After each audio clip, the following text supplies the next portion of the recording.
Chapter 952. Although Chanbo believed that his commanding ability was not bad, there was still Wu Sheng among the three divisions. Compared to him, Wu Sheng was more of a professional soldier. If the 3rd Division was promoted to the 3rd Army, Wu Sheng would definitely be the commander. At most, he would be a political commissar. Although he was also a military officer, the political commissar was mostly in charge of ideology and logistics. This had always made him feel restricted. Now he had become the commander of an army. Although he was not in the cold front, at least he could make his own decisions. As for managing the development of the Far Eastern region, Chanbo could only smile bitterly. Who asked him to say that the Far Eastern region was not easy to develop, but they could try to develop slowly? Since he had such awareness, who else should he give this task to? Appointing Chanbo as the governor of the Far Eastern region and concurrently as the commander of the Far Eastern Army was also Yang Qindong's decision. The Far Eastern region had to be developed. Although it could not be as fast as he wanted, it would not be too slow. This required someone familiar with the region. This would save a lot of time. In addition, the situation there was very complicated. If he only sent a civil official like Yu Mian, what would he do if he encountered danger? He had to be familiar with the situation there, and also had to be proficient in both civil and military matters. Without a doubt, Qinbo was a very suitable candidate. With the matter settled, Yang Qindong chuckled and pointed to the chair opposite him for Qinbo to sit. You are now a major general. You can't forget Wu Sheng and the commander of the 2nd Division, Luo Pa. You are all his subordinates. Now that you have been promoted, he can't forget. Therefore, I plan to promote the 2nd Division of the Cold Front to the 2nd Division of the Lu Army. The commander of the 2nd, 6th, and 7th Divisions, Luo Pu, will be promoted to Major General. The 3rd Division will be promoted to the 3rd Division of the Lu Army, and the commander of the 3rd Division, Wu Sheng, will be promoted to Major General. Considering that he was still in the Siberian plains and was unable to recruit the superior soldiers of the Han Army, he would do it based on the current situation. He only needed 1 elite 3rd Division, 3 hybrid masters, and 1 female true master. What do you think? Of course. Qinbo had no choice but to stand up and respond. He was already a major general, and there was no reason for him to stop others. Not to mention that these 2 people were not inferior to him in terms of ability and experience. After a night of discussion, the 3 generals were decided. Qinbo returned with satisfaction. Yang Qindong, on the other hand, slept very late. He thought a lot about the problems in the Far East.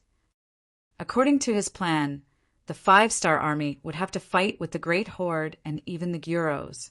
It would be a huge battle, and the transportation of supplies would become a huge problem.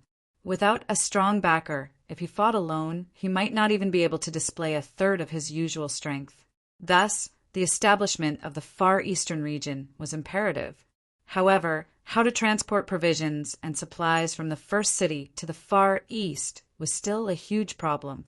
The closest ones were more than 1,000 miles away, and the farthest ones were more than 3,000 miles away. If they relied on people and horses to carry them, how long would it take to complete the transportation of provisions? As the saying goes, before the troops and horses move, the provisions must move first. If this problem was not solved, then no matter what, they could not expect to fight a big battle or win a battle there. All kinds of images flashed through his mind. If he had a train, then the distance of 1,000 to 3,000 miles would not be a problem. However, the problem was that although there were many things in the warehouse, there was still nothing like a train. Should he use a car?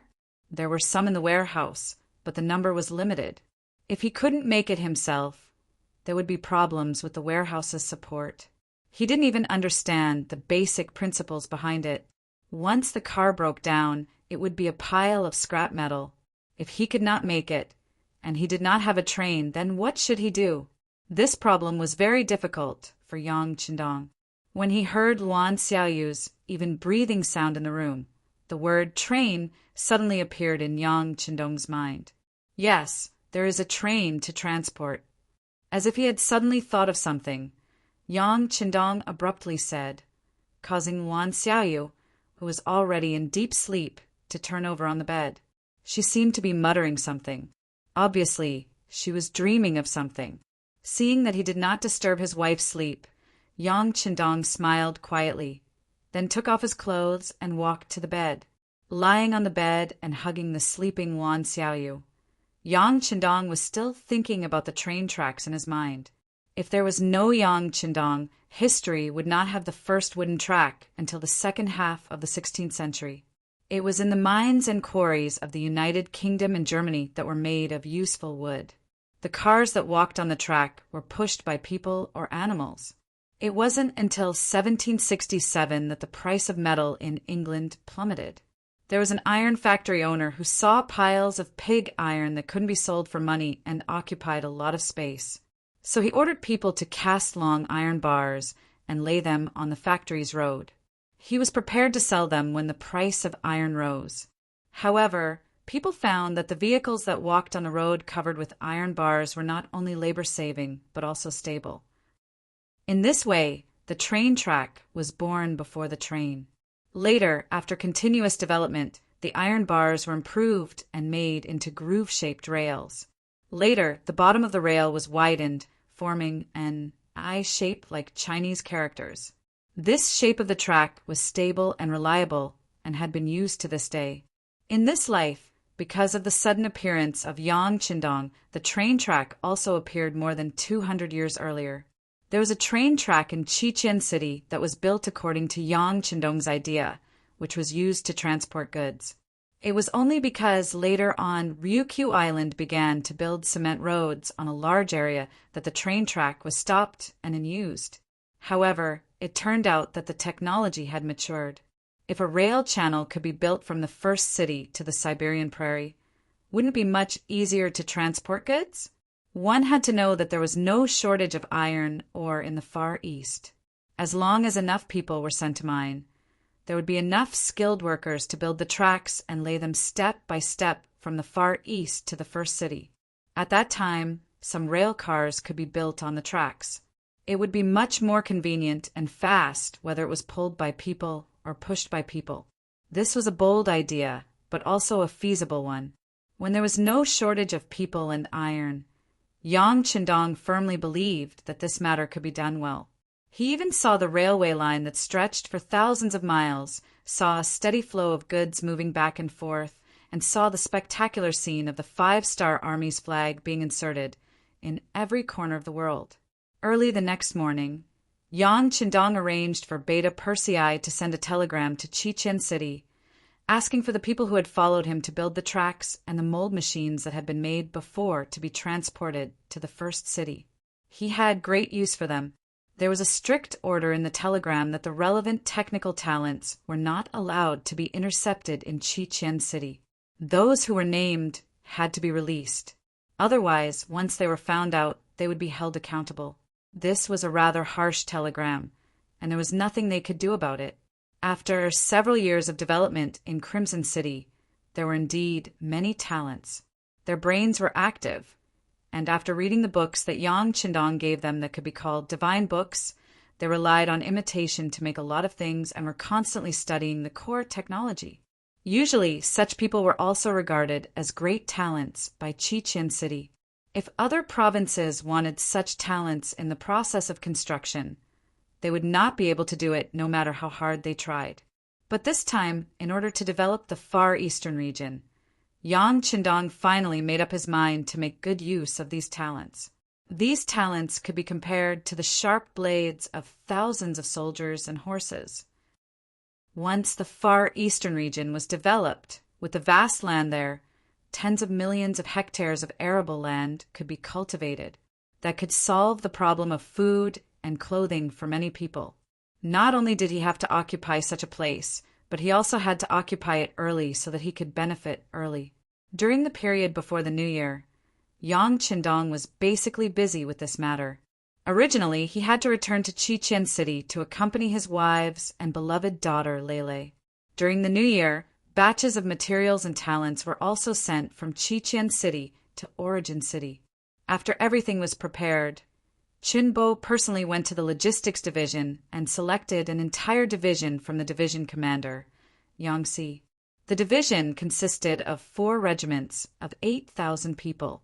In Yang Chendong's expectation, Chunbo took about 500 relevant technical personnel and thousands of old farmers who had enough farming experience to embark on the journey to Siberia for the second time. Not long after Chunbo left, at the beginning of the 3rd month of 1455 AD, Bai Ming's 400,000 troops set off in 2 directions. They gathered at Datong and Xian Mansion, respectively, and then went straight to Wale Yeshin's troops. The situation in the grassland also became extremely tense at this moment. Yang Chendong had no choice but to stay in Origin City. He wanted to watch the 2 sides fight. It would be best if they could fight to a standstill. Only then could he leave Origin City and return to Qiqian City with peace of mind. With Yang Chendong staying behind, the new army and the 1st Cavalry Division were on standby. Origin City, including the newly built outer wall of Mabei City, was very peaceful. Every day, there would always be some Han people or grassland people who came to Origin City to avoid the war. Origin City was very generous. As long as you were willing to come, you could always arrange a lot of things to do. As long as you were not found to have any problems, other than Qiqian City, there were many other places you could go. For example, the stable Laos province, Vietnam province, Cambodia province, Luzon province, Korea province, and the Far East province that still needed a lot of manpower. In short, as long as you were willing to endure hardships and contribute, there would always be a suitable position for you. It could really make everyone have food to eat, work and work. At that time, this was not an easy thing to do. There was no need to talk about the grassland people. After years of fighting, they did not think that anywhere was safe. It was the same for the people of the Great Ming Dynasty. After the Great Ming Dynasty was divided into the North and South, the 2 great Ming dynasties were constantly accumulating strength in anticipation of the moment of unification. For this reason, the people's taxes kept increasing. The people could be said to be miserable. Whether it was farming or doing business, most of their income had to be handed over. Chapter 953. Now that the flames of war were rising, more and more people would be requisitioned. The people who could not stand this pressure regarded the 1st city as a paradise. It was said that as long as one came here, as long as one was willing to do something, there would be enough food to eat. Just this point alone was enough to make countless commoners yearn for it. The scale of the 1st city was expanding day by day, and the population was increasing every day. Every once in a while, a group of people who had just passed the examination would be sent to various places to resettle. Everything seemed to be thriving. When the North and South Ming dynasty chose to fight against different opponents, Yangtze entered a quiet and peaceful period. According to Yang Chendong's instructions, he had to take advantage of this peaceful period to vigorously develop himself and count and integrate more people. This was because once he wanted to go to war, he would occupy new territory and he would need new troops and people to guard and develop. Therefore, the more people under his power, the better. He was not afraid of having too many people, especially the Han people and other foreign races who were loyal to the Han people. After a short period of peace, Beta Persei also took the opportunity to be lazy. On this day, he accompanied his woman, Kikij, to his mother-in-law's house for dinner.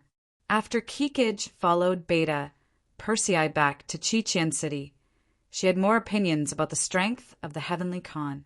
She thought of the wide cement road, the tall buildings that were dozens of feet high, and the electric lights that were as bright as day. Since returning to the 1st city, she had been persuading her mother to leave with her and live in Qiqian City, perhaps in order to better solve the worries of the senior cadres and generals, or perhaps in order to better control them. Any military leader above the regimental level or the local bureau level could apply to have their own courtyard and house in Qiqian City. Beta Persei, as the person in charge of Yang Chendong and a colonel, naturally had such qualifications. He had thought of bringing his mother-in-law to Chichen City more than once, because the environment there was better, the security conditions, and even the medical conditions were the best. This matter could be said to hit it off with Chichige. This time, the two of them also continued to persuade him. The main reason why Badama did not say anything was that her son Batu was still in the beginning city and had a post in the new army. She believed that this was her roots and was unwilling to leave. It was a little difficult to persuade her. The husband and wife took advantage of the fact that they had nothing to do today to continue their unfinished mission. Usually, Badama was always alone at home, so Beta Persei hired a nanny for his mother-in-law. She was Mongolian and only 17 years old. She was very agile. Later, she was given a Chinese name, Alian, and Badama liked her very much. Today's meal was also prepared by the nanny.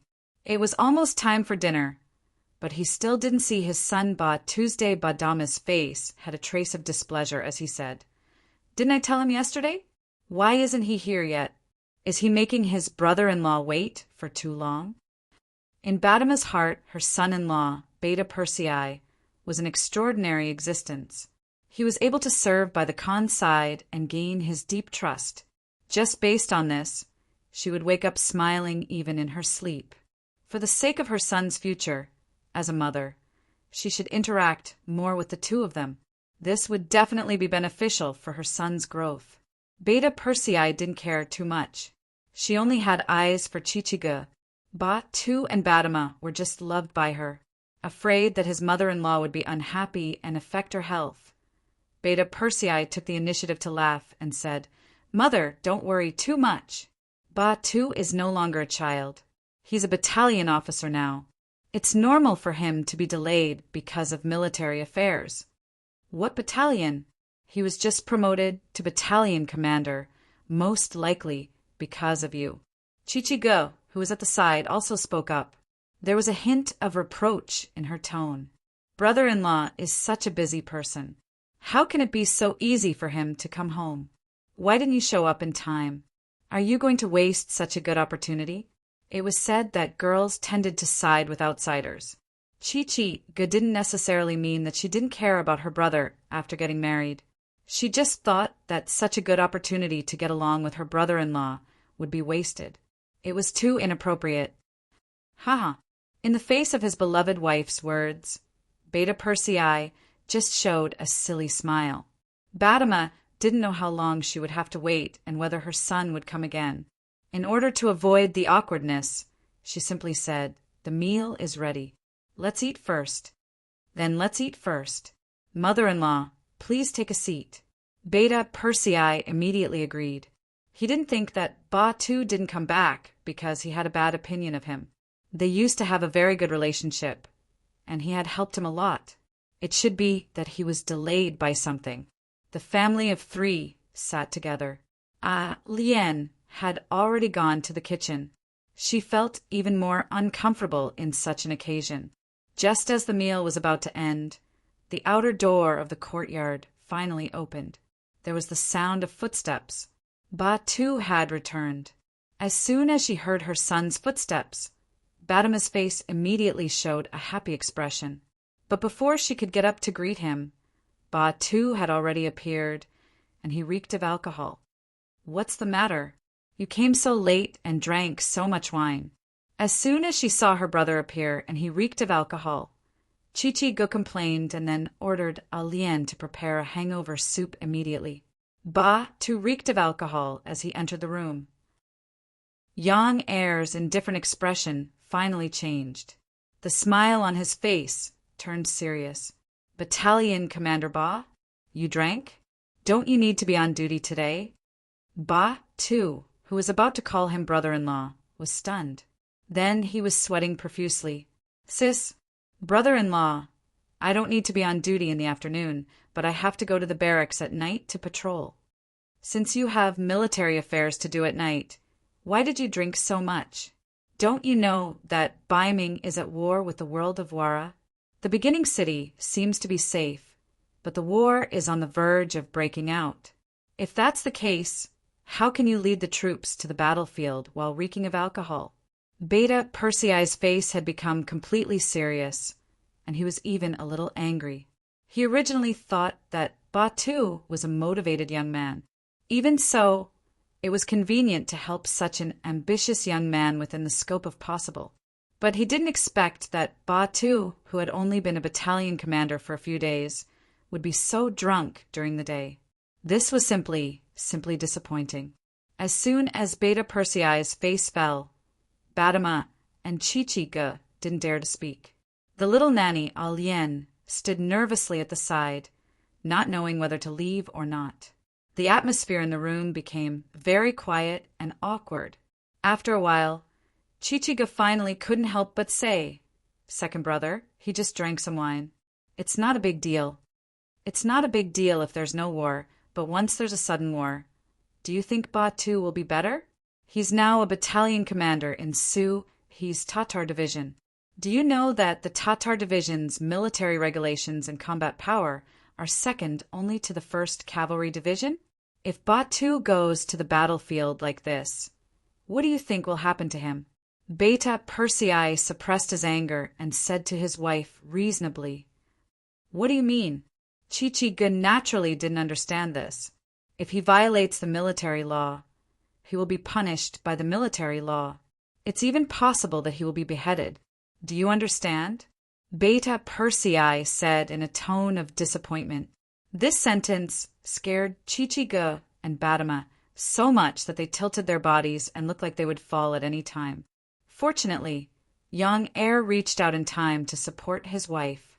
Alien, who was at the side, was also very perceptive and supported Badama. Is this serious? Aya, Batu, how can you drink so much wine in broad daylight? If something really happened, even your brother-in-law wouldn't be able to say anything. What are you doing? After Badama recovered from his shock, he immediately reprimanded his son. In the eyes of a mother without a husband, her son was her sky and her earth. If something really happened, she really didn't know how to continue living. Although Chichiga didn't say anything, her eyes showed obvious reprimand. Obviously, this incident angered her as his elder sister. She was angry at her brother's failure to live up to her expectations. Ba, too, who was targeted by everyone, had a wronged expression on his face. He did break the military law in the afternoon and drank, but he had no choice. But now, no one seemed to be giving him a chance to explain. Since that was the case, he could only keep his mouth shut and let his mother, sister, and even brother-in-law vent their anger first. Speaking of which, Batu was a good boy. He worked hard to become a battalion commander, although he had to give face to Beta Persei. But if he wasn't, with Division Commander Suhi's temper, he definitely wouldn't have been entrusted with such a heavy responsibility. Usually, he was also very self-disciplined. Things like drinking alcohol rarely happened. This time it was just a coincidence that he was in a hurry. Batu lowered his head and didn't refute. He was like a child who had done something wrong and was admitting his mistake. When Kikij saw this, she couldn't bear it and gently shook her husband's arm. Beta Persei sighed softly. He knew that he had to say something, so he said, "Okay, tell me, why did you drink so much in the afternoon?" "Yes," Batu answered, then slowly raised his head. "Brother-in-law, I knew yesterday that you were coming today, so I had already planned to have lunch with you and Mother. But I suddenly received an invitation in the morning, so I didn't come back in time." "Invitation? Who is it?" Beta Persei had been by Yang Qindong's side for so long. Although he wasn't extremely smart, he could always see the essence of some things very quickly, and his intuition told him that this invitation was the source of all this mess. If he guessed correctly, the identity of the person who sent the invitation should not be simple. Chapter 954. In front of Second Yang, Batu naturally told him everything he knew. He immediately said, "It's 6th Commander Yang. He's marrying Xiaofeng today and has invited all of us regiments and battalions to congratulate him. Who would dare to refuse such a request?" Yang Lu's ha ha ha ha. "Batu, I didn't expect you to not tell the truth in front of me. Do you really think your wings have hardened?" At first, young heir was still listening attentively, but when Yang Lu's name was mentioned, he laughed loudly, and there was even a hint of anger in his laughter. "Brother-in-law, why would I lie to you? It's true." It was Ba Tu's turn to be puzzled. He didn't know what he had said wrong or what nonsense he had said. "You still dare to say it's true. You just said that sixth brother Yang is marrying Xiao Fang, but you don't know that I just attended his wedding banquet a week ago. Why is there another wedding banquet so soon? Tell me, if you're not lying, then what is it?" This time, Beta Persei had completely restrained his smile and changed his attitude into an angry one. "It's true. There was a wedding banquet a week ago, but this time he is marrying a new concubine.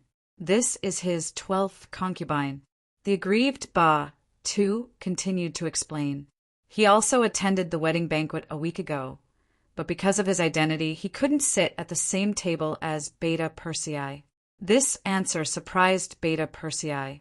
It's actually the 12th concubine, although the young master didn't object to the high-ranking officials marrying concubines, and even said that it was for the great Han dynasty.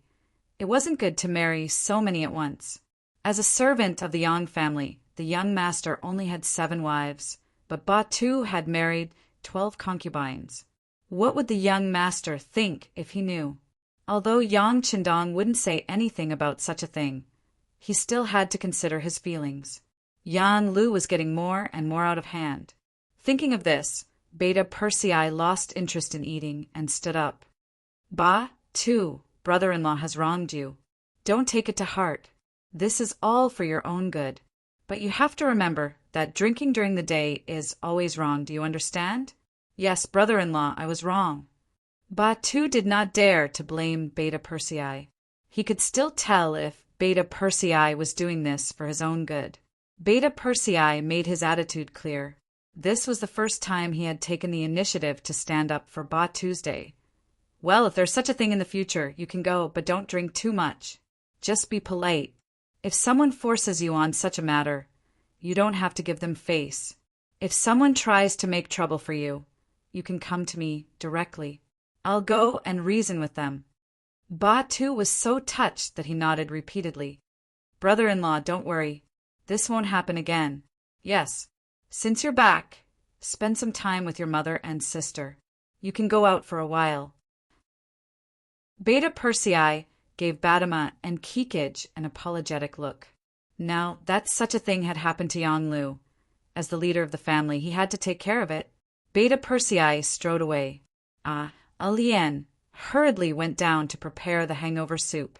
Badama and Kikij were also busy helping Ba Tu take off his coat to let him have a good rest. After all, it was no small matter to provoke Beta Persei's anger. In a courtyard in the first city, there was nothing hanging outside the door. This was because the servant, Yang Lu, did not know what to write. After all, he was the 6th in the family and had been given the surname Yang. However, the young master's surname was Yang, and he was also the 6th in the family.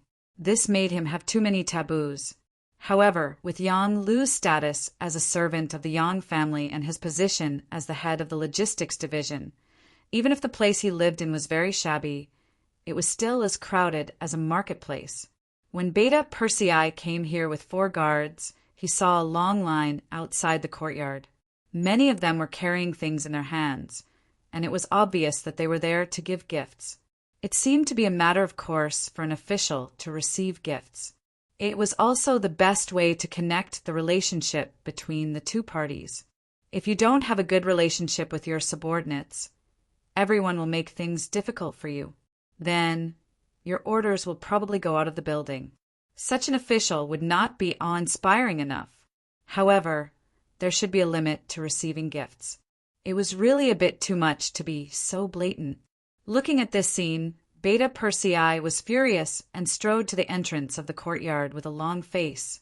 Yang Heir's sudden appearance, and the fact that he only brought 4 plain-clothed guards with him, didn't attract much attention at first. Those who were able to come here were either rich or respectable.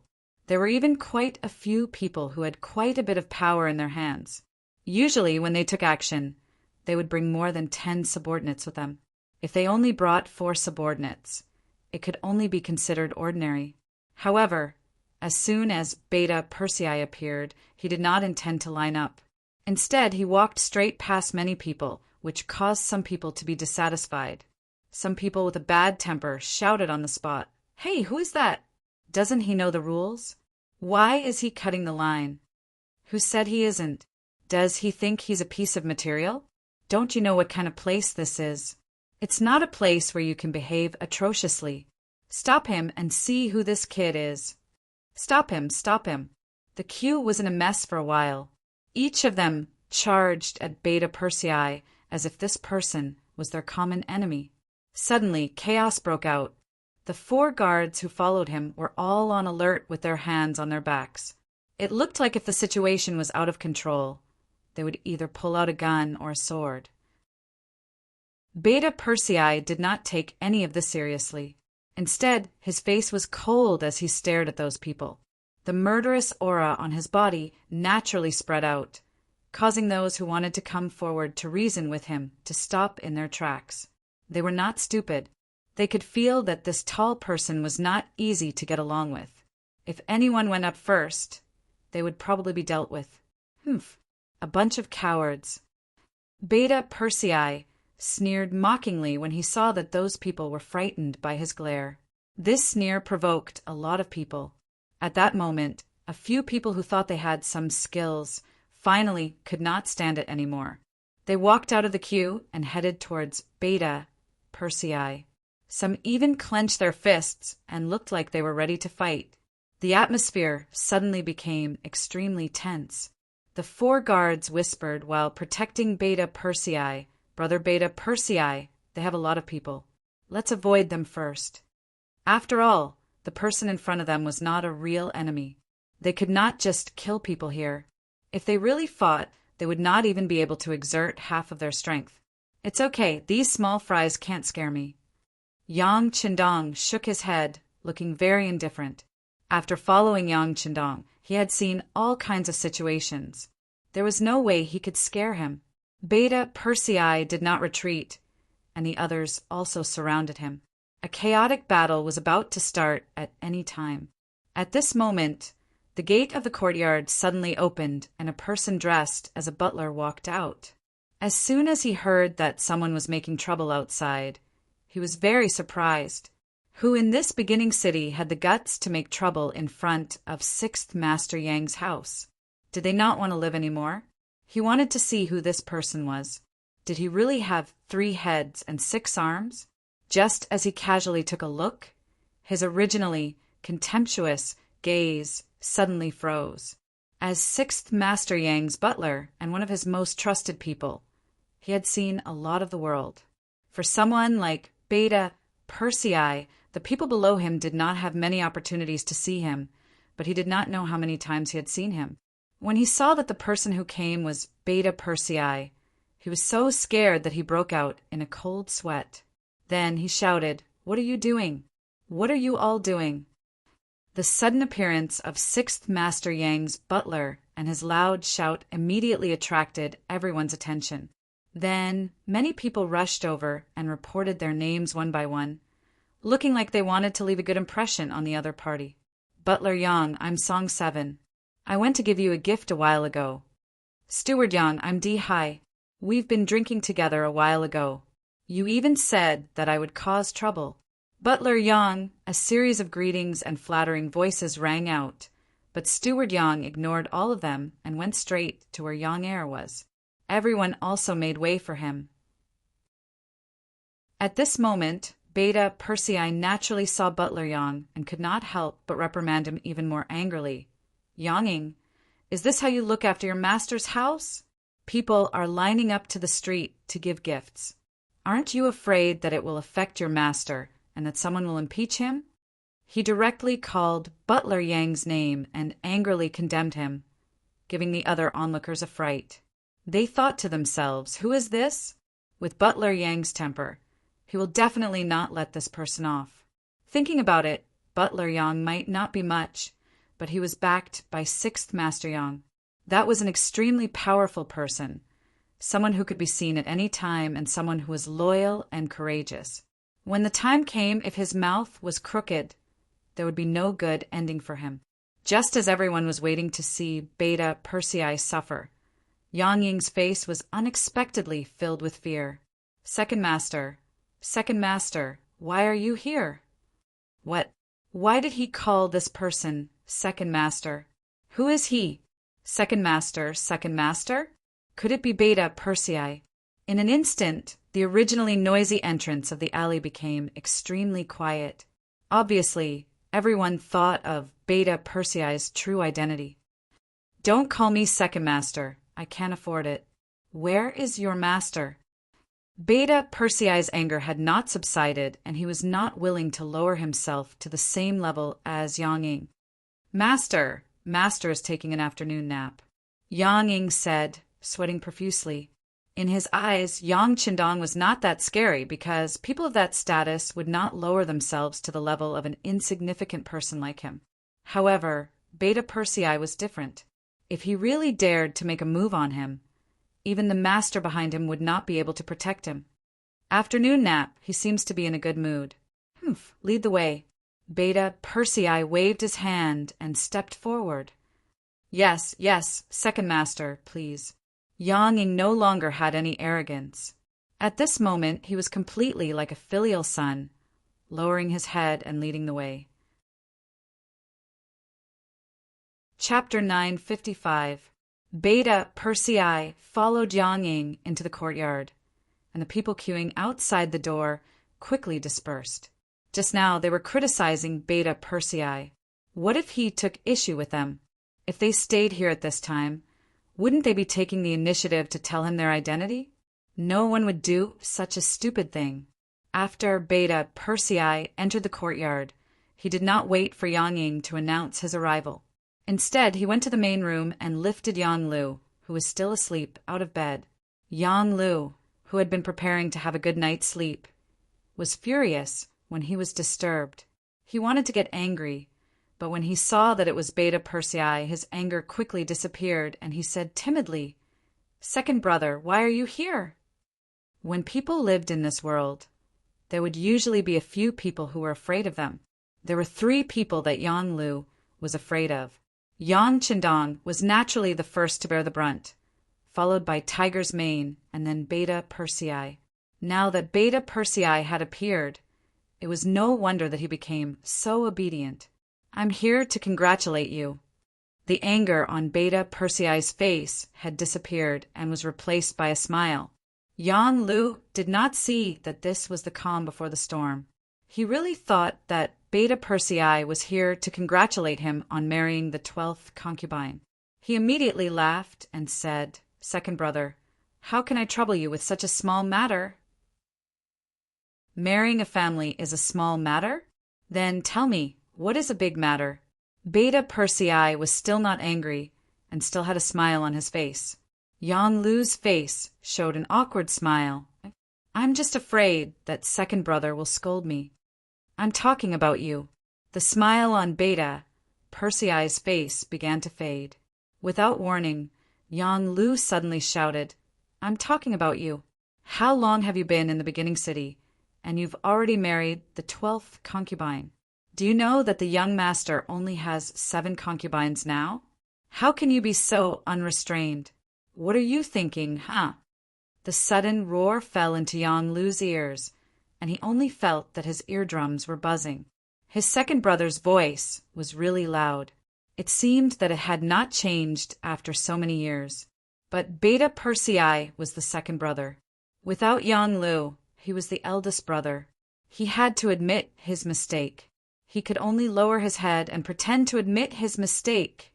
"Second brother, thank you for your reminder. I promise that such a thing will not happen in the future."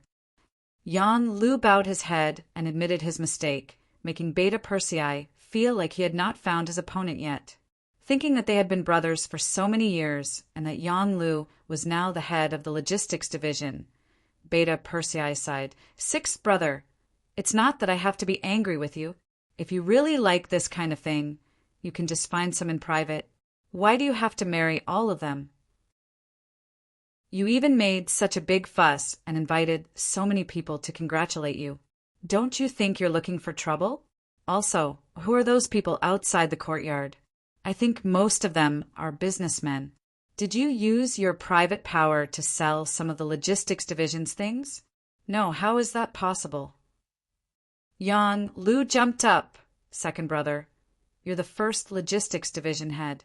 You should know that some things are likely to be discarded if they're left for too long. Young master also said that we have to learn how to make use of trash. That's why I had no choice but to sell them. But these things are all recorded and can be checked. The money will eventually be sent to the higher-ups. Every income has Castellan Umion's signature. How could I do anything? At most what? Beta Persei asked nervously. At most, I'll sell more to whoever is closer to me, but the price will still be the same. We won't lose out. Yang Lu looked like he was making a solemn vow. Yang Er had been a logistics division commander before, and he was the first logistics division commander, so he naturally knew how much power this position had. Not only did he have the authority to manage the captives and spoils of war, but he also had to take care of some of the goods that were transported from Crimson City and other places. And with such a position, it was inevitable that there would be people trying to curry favor with him. This could also explain why there were so many people waiting outside the courtyard to meet Yang Lu. As for favors, it was even more unavoidable. In order to survive in this world, it was unavoidable to have friends. Since the price was the same, it was normal to give more things to friends. At least it was reasonable. With their current position and status, it really wasn't a big deal. Yes, it's best if everything is as you said. Actually, sixth brother, I'm not here to condemn you this time. I just want to remind you. You have to know that it wasn't easy for us to follow the young master to this day. As long as we don't take the wrong path, there won't be a problem for us to live an extravagant life. And we have to know how to cherish it. Beta Persei said earnestly. He really had feelings for Yang Lu and didn't want him to make a big mistake because of this. Second brother, don't worry. I know what I'm doing. Yang Lu kept nodding and promising, but there was some hesitation in his eyes. It seemed like he wanted to say something, but he couldn't say it. Yang Lu was willing to admit his mistake. Not long after, Beta Persei left. In his opinion, this wasn't a big deal at all. Even if sixth brother was a little greedy, as long as it wasn't too much. With his identity as a servant of the Yang family, it wasn't a big deal. Perhaps Beta Persei was being emotional, or perhaps he was by Yang Qindong's side every day, so there were few things that could make things difficult for him. In short, he didn't take this matter seriously. However, just 3 days later, another batch of military supplies from Liaodu arrived in the first city, and there was a middle-aged man in civilian clothes escorting them. Beside the middle-aged man, there had been 4 well-trained men. If one looked carefully, they would find that their footsteps were uniform, and their movements were full of the aura of a soldier. In fact, they were indeed soldiers, but they didn't belong to the Cold Front series. Instead, they belonged to the Action Bureau of the Anti-Corruption Department. The middle-aged man, who was protected by the 4 of them, had a great background. His surname was Wu Wei. Wu Wei's name was naturally not famous in the first city, but if it was mentioned in Crimson City, there would be very few people who didn't know about it. This was because Wu Wei was the deputy chief of the Anti-Corruption Department and also the director of the Action Bureau of the Anti-Corruption Department. He was one of the right-hand men of Minister Wu Qian. It was obviously not an ordinary case that alarmed Wu Wei, the deputy chief, to come to the first city. In other words, an ordinary case wouldn't alarm someone like him. In fact, he came here for Yang Lu's matter. The Anti-Corruption Department of Crimson City and the Supervision Department had already received many letters of complaint from the Anti-Corruption Branch and the Supervision Department. The target was Yang Lu alone. The content of the report involved all aspects such as money problems, abuse of power, and even the matter of him marrying an underage girl as a concubine. Considering Yang Lu's special background and status, The departments in charge of supervision in the first city naturally didn't dare to casually deal with him. They only reported the matter to the city lord, Yumian, who had the duty of supervising them. Yumian was also a smart person. After seeing that the people who reported were all pointing at Yang Lu, he didn't dare to make a decision on his own. Instead, he informed his father, Yu Qian, by telegram. Not long after that, he acted as if nothing had happened and didn't care about this matter. However, he consciously kept a certain distance from Yang Lu.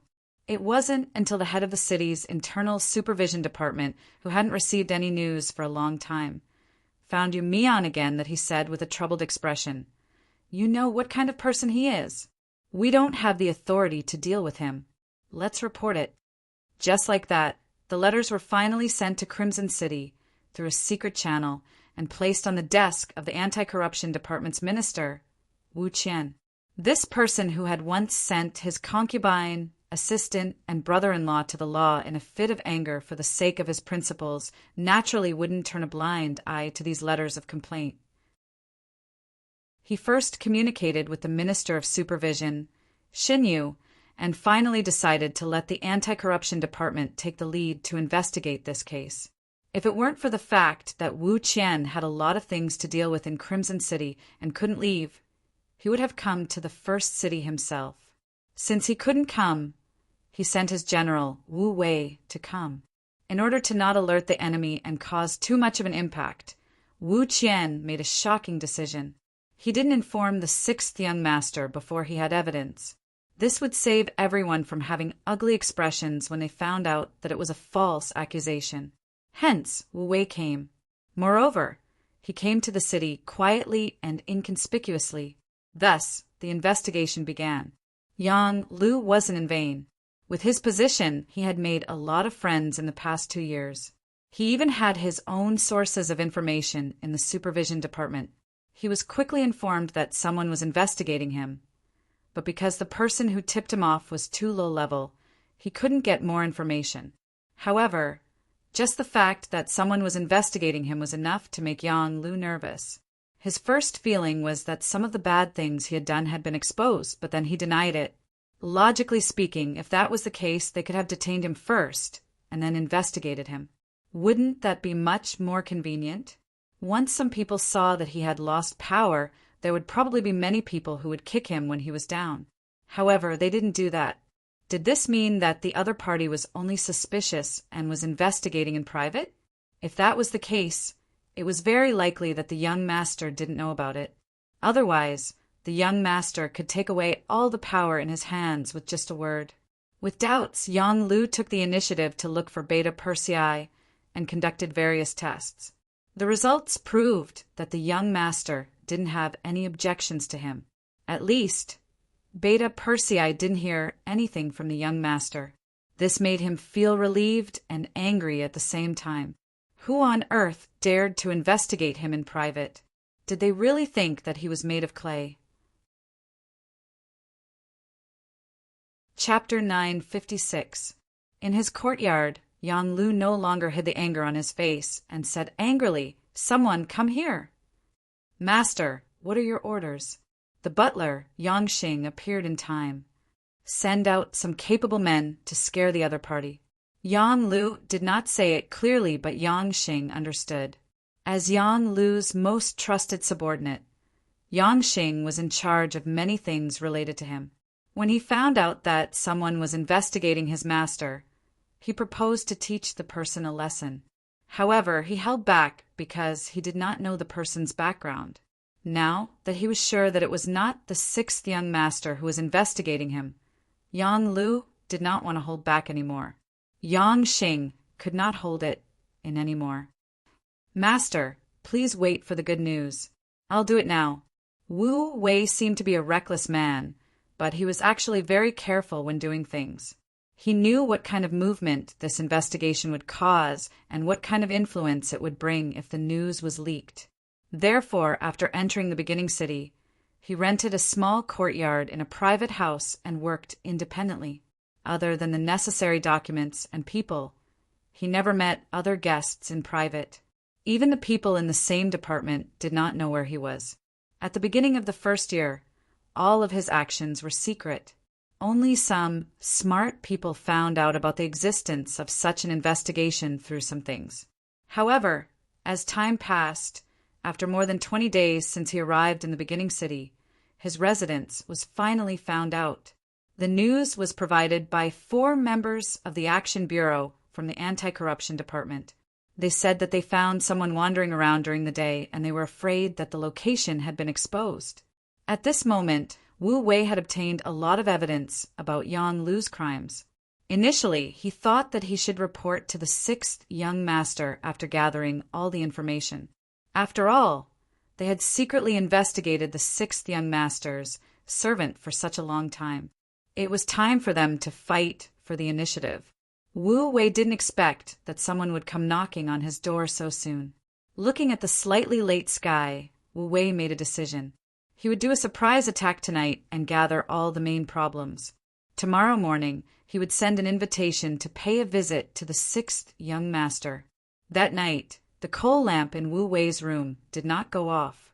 In the middle of the night, a blood-stained dagger suddenly flew into Wu Wei's room and nailed itself on his desk.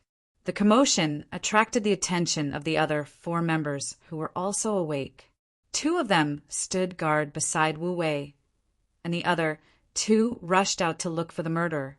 In the room, Wu Wei looked at the sharp dagger that was about a foot away from him. His expression became complicated. "Chief, are you all right?" The 2 operatives from Crimson City were extremely nervous. Although Wu Wei was also the vice director of the Anti-Corruption Department, in the eyes of the people in the Operations Bureau, they preferred to call him director. "It's fine. They don't intend to take my life." Wu Wei shook his head.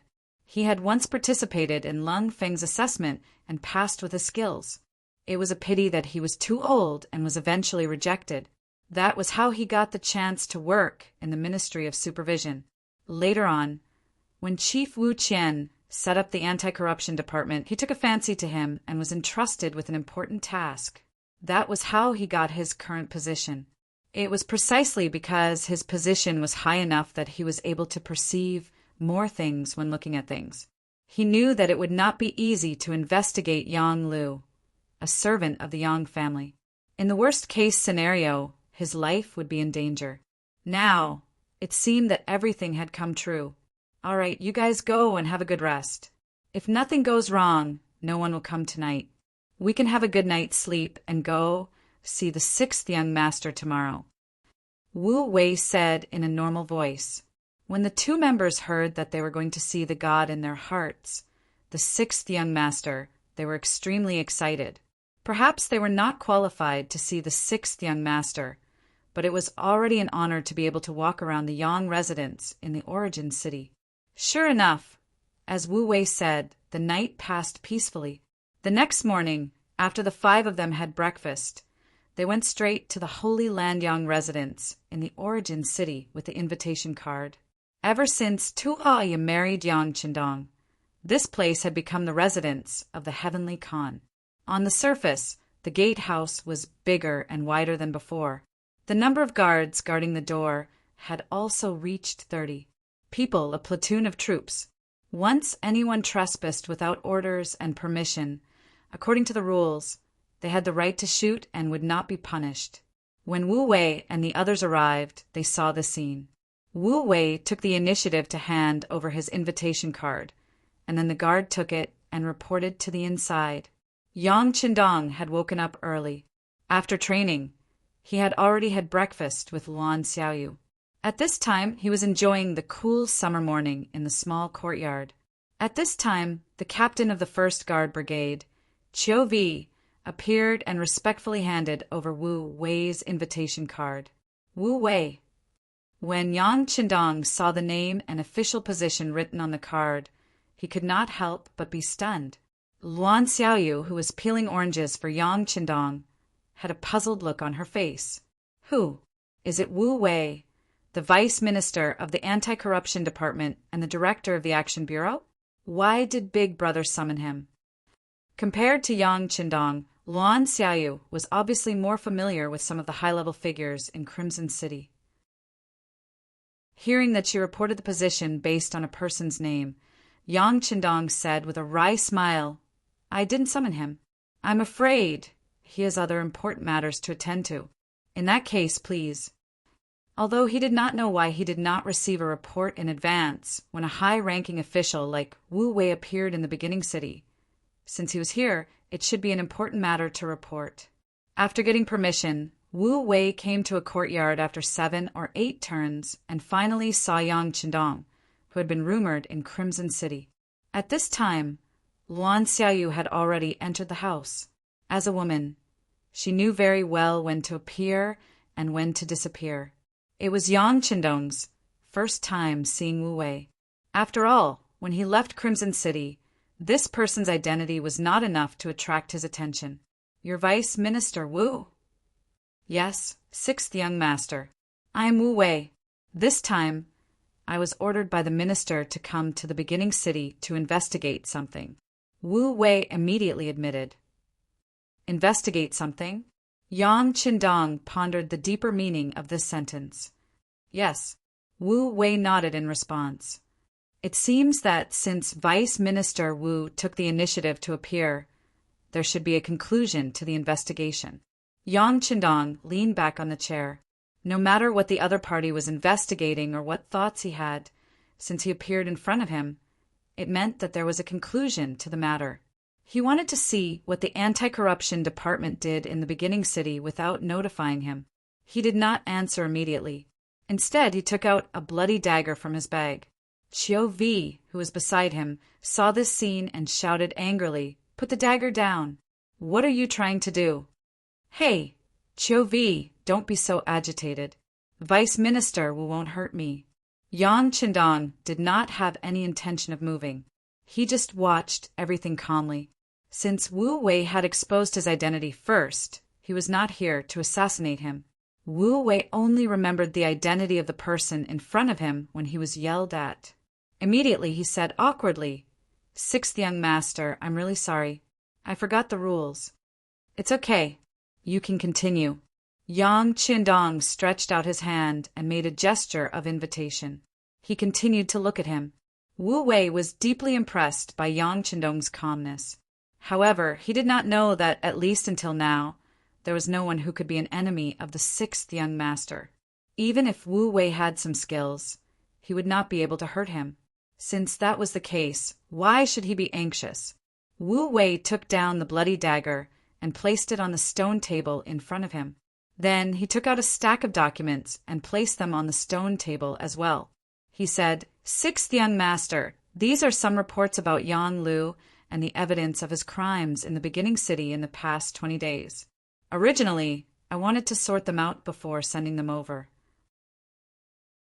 However, last night, someone sent this dagger to my table. I didn't dare to wait any longer, so I came over early in the morning." "Serving Yang Lu?" Yang Qindong frowned slightly. His expression was extremely dignified. He reached out to touch the teacup and found that the tea was cold. Then he said to Qiu Vi, "Get someone to change the tea and water." "Yes." Qiu Vi replied and turned to leave. After leaving the small courtyard, he reached out and called a confidant. After whispering a few words in his ear, he went to find new tea and water. In the small courtyard, instead of drinking tea, Yang Qindong switched to smoking. He opened a box of beautifully packaged Con of Heaven cigarettes and tossed one to Wu Wei. Then he lit it up on his own. "You're saying that Yang Lu used this dagger to threaten you?" Yang Qindong finally spoke when only half of the cigarette was left. "There's no evidence to prove it." Wu Wei nodded, but his words were inconsistent with his actions. This already showed that Wu Wei had such suspicions. However, he did not dare to say anything without evidence. However, at such a critical juncture, someone had come forward to threaten him. Presumably, it had something to do with Yang Lu. Yang Qindong nodded. He admired Wu Wei for not saying anything without evidence. After all, once this matter was confirmed, no matter what Yang Lu had done in the past, just the fact that he threatened the investigation officer was enough to put him in serious trouble. There was no evidence to prove that Yang Lu was the one who threatened him. This only made Yang Qindong slightly gratified, but it did not mean that he was fine. The people from the anti-corruption department had been in the first city for more than 20 days, and they were only the vice chief. It was obviously impossible for them to make such a big scene without any evidence. Especially now that they appeared in front of him, it should be said that they had evidence. If that was the case, Yang Lu's crime would not be too small. Tell me, what's the result of the investigation? Yes, the sixth young master, Wu Wei, who had been waiting for this sentence, straightened his body and extinguished the unfinished cigarette in his hand. He sat upright and began to report one by one. The cause of this matter is that the anti-corruption branch of the First City's Supervision Department received a letter reporting Division Commander Yang. Considering his special identity, the letter was finally transferred to the headquarters in Crimson City. After the final investigation, it was found that during Division Commander Yang's time in the Logistics Department, he used his power to embezzle about 150,000 taels of silver in the form of kickbacks and dividends. In terms of his lifestyle, among the 12 concubines, 2 of them are under the age of 16. According to the rules set by the 6th young master, they're all underage. I believe Division Commander Yang is aware of this. Then, there's an additional violation of the law. Chapter 9, 57. Not to mention the process of the report. Just the final result of the embezzlement amounted to 150,000 taels of silver. Yang Qindong's frown deepened. He had once said that he would support the officials with a high salary.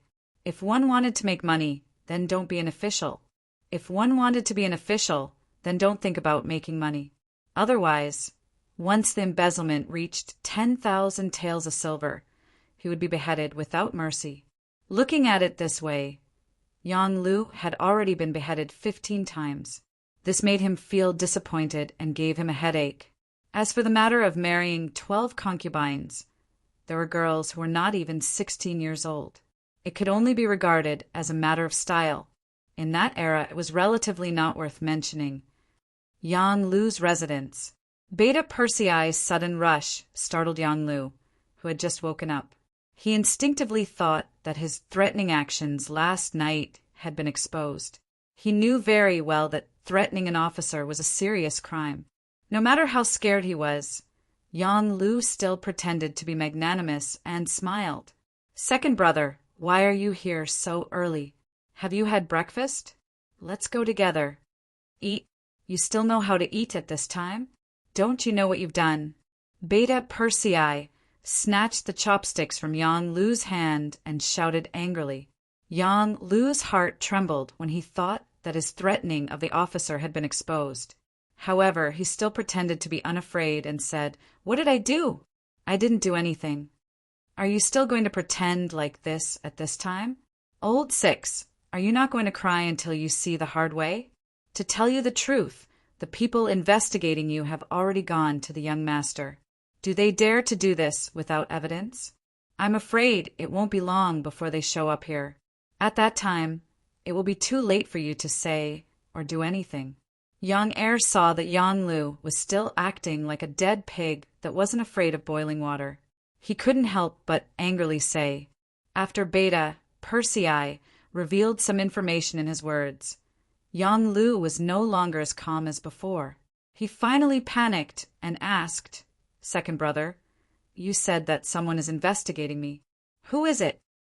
Wu Wei, Vice Minister of the Anti-Corruption Headquarters and Director of the Operations Bureau. Beta Persei told Yang Lu the answer given by Chiovi, "Someone from Crimson City?"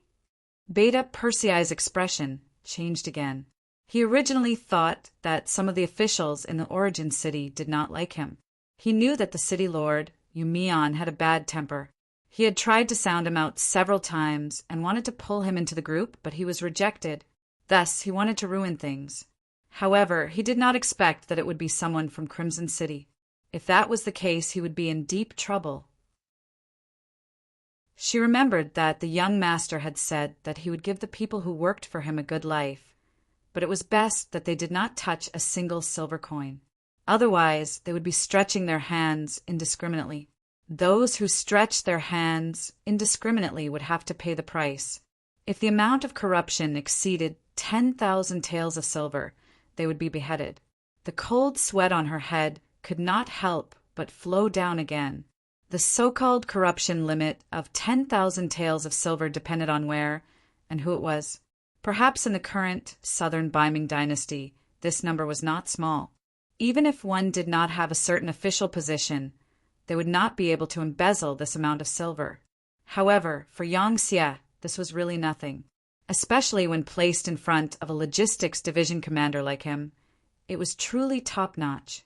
Just a little bit of it would exceed this number. Furthermore, he had also forcefully suppressed himself and only managed to obtain a few 100,000 taels of silver while holding back. However, greed was like a poison.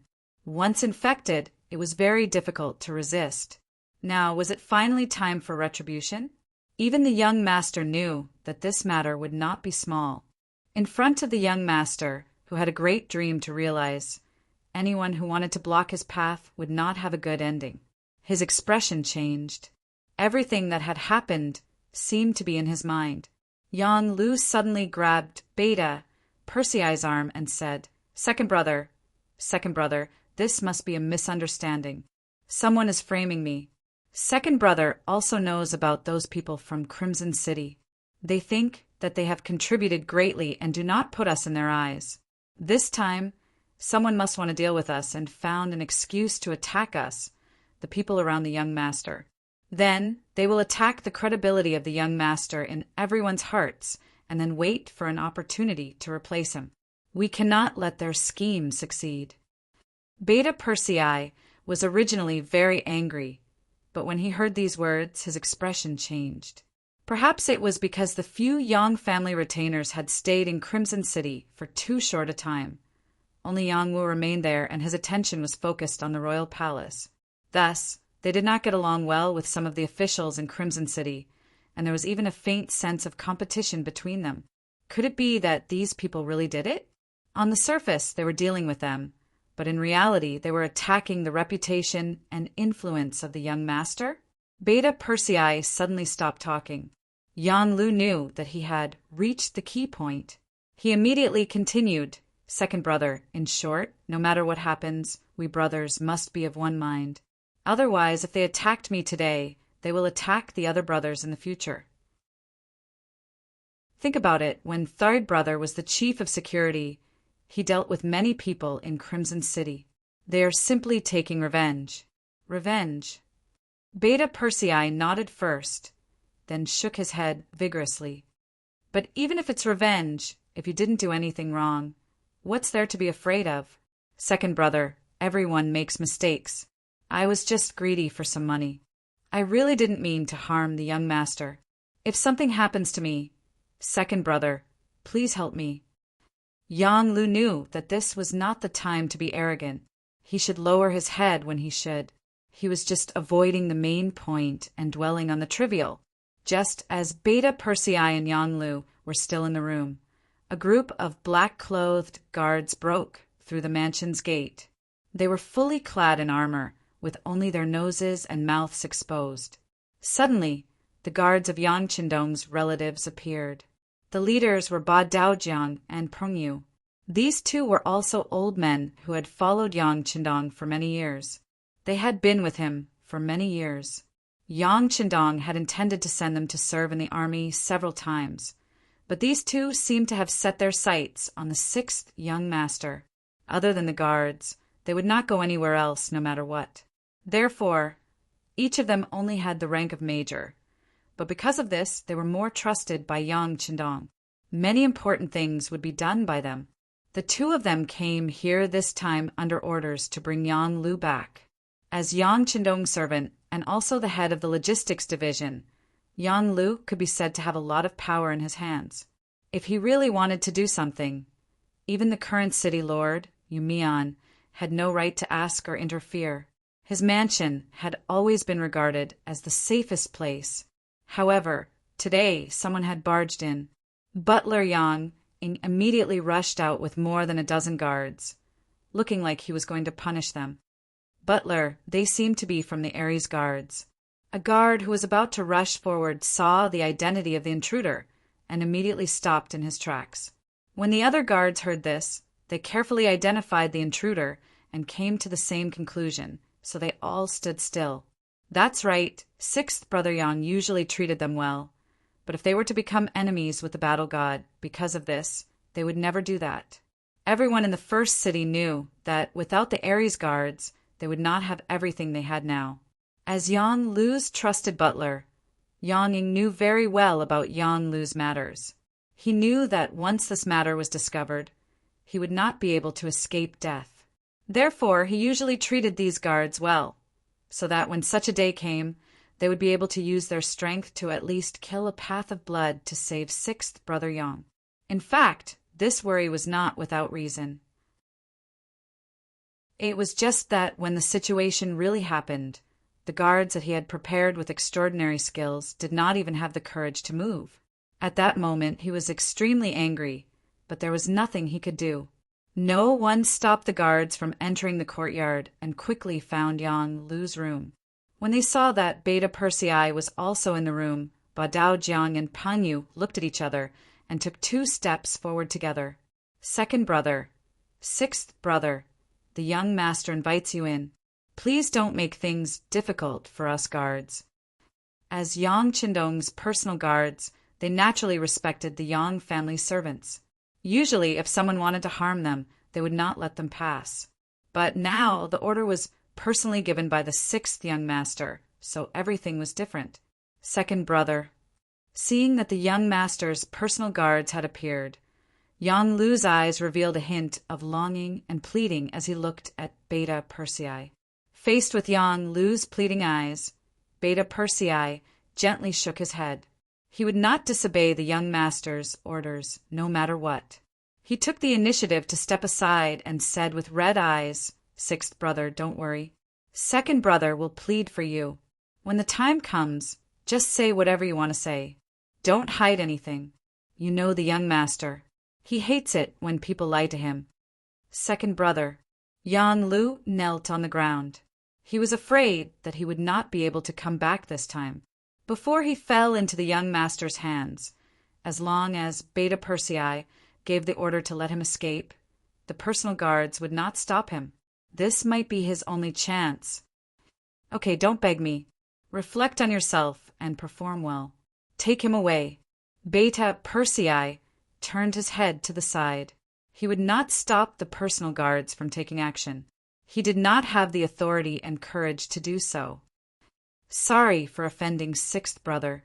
Ba Daojiang and Pan Yu stepped forward and supported Yang Lu, who could not stand up due to fear, on his left and right. Then they turned around and left. Soon, the housekeeper, Yang Ying, rushed into the room. Second brother, you must save our master. I know. Yang Er nodded with sorrow in his eyes. Although Yang Lu hadn't admitted to some things, he could already see that his brother had caused quite a lot of trouble this time. If they didn't try their best to plead for leniency, it would really be difficult for them to get through this ordeal. Chapter 958. In the courtyard of the Yang mansion, Wu Wei sat opposite Yang Qindong. He watched as the god master smoked half a box of cigarettes in a short time. He even saw the anxiety and anger in the god master's eyes. Judging others by one's own standards, the most trusted servant around him turned out to be a big pest during the anti-corruption campaign. Presumably, no one would be able to stand it. After an unknown period of time, Yang Qindong put out the cigarette that had just been lit in his hand. He looked at Wu Wei and said, "I already know about this matter. I will give you a satisfactory answer. You can go and rest first." Yes, sixth young master. Wu Wei was a very bold person, but sometimes he was also very rash. Otherwise, he would not have been appointed and reinstated by Wu Qian. But no matter how bold or rash he was, he still had to look at who he was facing. Yang Qindong did not intend to suppress this matter. Instead, he decided to deal with it. This already satisfied Wu Wei. Wu Wei finally left, leaving Yang Qindong sitting alone at the stone table. He did not get up for a long time until Luan Xiaoyu appeared and handed him a cup of hot tea with a concerned expression. Yang Qindong reluctantly squeezed out a smile. "It's windy outside. Let's go inside." Luan Xiaoyu accompanied Yang Qindong to the room in the inner courtyard, leaving his slightly lonely back. Yang Lu had been captured and locked up in a very secret place. Perhaps it was because of his special identity, but even Yang Heir did not know where he was locked up. It was the captain of the second guard team, Dao Xiao, who was in charge of looking after him. He had received orders that unless Yang Qindong personally gave the order, no one was allowed to see him, let alone have any contact with him. Beta Persei knew that things were going to be bad.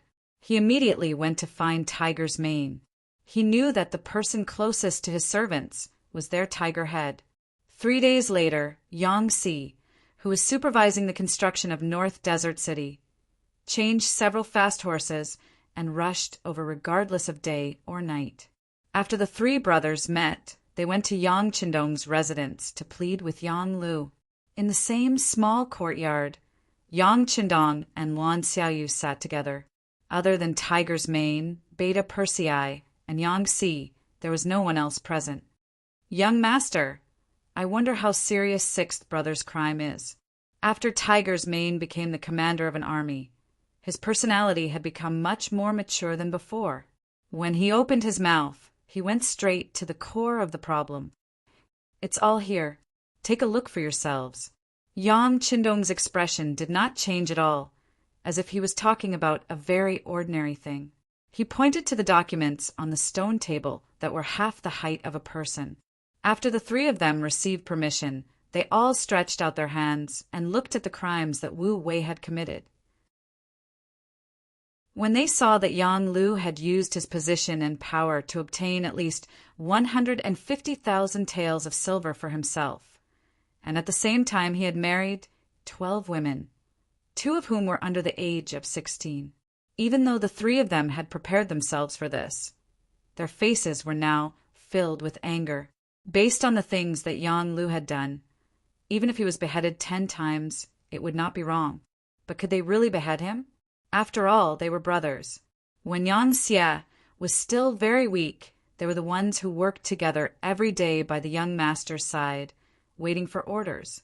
Now that someone was in trouble, they should stand up and help each other. After the 3 of them finished looking at the documents, they knew that they could not plead for mercy. The 3 of them did the same action at the same time, and that was to kneel on the ground. Their knees were close to the ground, and their chests were straight as they knelt in front of Yang Qindong. As if he already knew that the 3 of them would do this, Yang Qindong did not even blink his eyes. On the other hand, Luan Xiaoyu, who was at the side, was shocked. She wanted to stand up and say something, but she was Yang Qindong's wife. At this time, it was not appropriate for her to say anything. The weather at the beginning of May was already very warm. After 9 o'clock in the morning, it started to get hot. When the sun shone, Yang Qindong had already brought Luan Xiaoyu back to the house. The 3 people in the courtyard did not move at all. They let the sun shine on their bodies, and then they were sweating profusely. Time passed little by little. From morning until the moon came out at night, the 3 of them were still kneeling there without moving. Yang Qindong did not walk over to say a word. Some of the personal guards who were going in and out to do things also ignored them. It was as if they were not 3 people, but 3 blocks of wood or stone pillars. It was already late at night. Luan Xiaoyu, who was lying beside Yang Qindong, finally could not help but say, "Big brother, are we just going to let them kneel like this? I heard that Yang Lu used to guard the Yang family manor in Bai Ming's capital for more than 2 years. Did Beta Persei look for you? Or did Tiger's mane tell you in advance?" Yang Qindong closed his eyes and said in a very calm voice, "Yes, it was the 2 of them who looked for me together yesterday. They said that they wanted me to say some good words in front of Big Brother. Although Yang Lu is guilty, but for the sake of following me all these years, I still spare his life." Luan Xiaoyu quickly confessed. Now, she was also the head of Yang Xie's publicity department. She was also the leader of the 5-person team in the Red Nest City's self-inspection movement. If Luan Xiaoyu was a woman without any scheming, she would not be able to do these things. But as long as it was something that Yang Qindong wanted to know, she would never hide anything. This was because she knew very well that if it were not for Yang Qindong, she would just be an ordinary poor woman who could not be more ordinary. She would probably still be worried about her survival. Luan Xiaoyu's confession seemed to make Yang Qindong very happy. He opened his eyes and gently stroked Luan Xiaoyu's arm. There was finally a trace of emotion in his voice as he said, "Xiaoyu, do you know? A dike of 1,000 miles can be destroyed by an ant's nest. No matter how strong a force is, if the government is not allowed to pass and the officials are corrupt, then it will collapse very quickly. This is also why I asked you to carry out the self-inspection movement in Red Nest City. It's just a pity that human greed seems to have no limit. Those who possess will never complain about having too much and will always want to have more. Even if they have so much money that they can't spend it all, they still want to continue earning. When will this end? Don't they know that this is destroying their own foundation?" Luan Xiaoyu could hear that Yang Qindong was a little angry when he said these words. She nodded continuously while gently patting Yang Qindong's chest. "Big brother, let's not be angry. It's not worth it to hurt your body. Xiaoyu understands this principle. Many people understand this principle. That's right. There are people who understand and there are people who don't. That's why we have to investigate corruption. At the same time, we have to continuously raise the various benefits of the officials. It can be said that as long as you have the ability and are willing to put in effort, then the money you earn is enough to live a prosperous life. Moreover, it can guarantee a bright future. But now, how many people are satisfied? Even Yang Lu, the person by my side, has changed. He has become greedy beyond measure. You have to know that in the past, there were people who didn't know where their next meal would be. They helped me, and I gave them everything they have now. Why don't they know how to be satisfied?" The more he said, the angrier he got.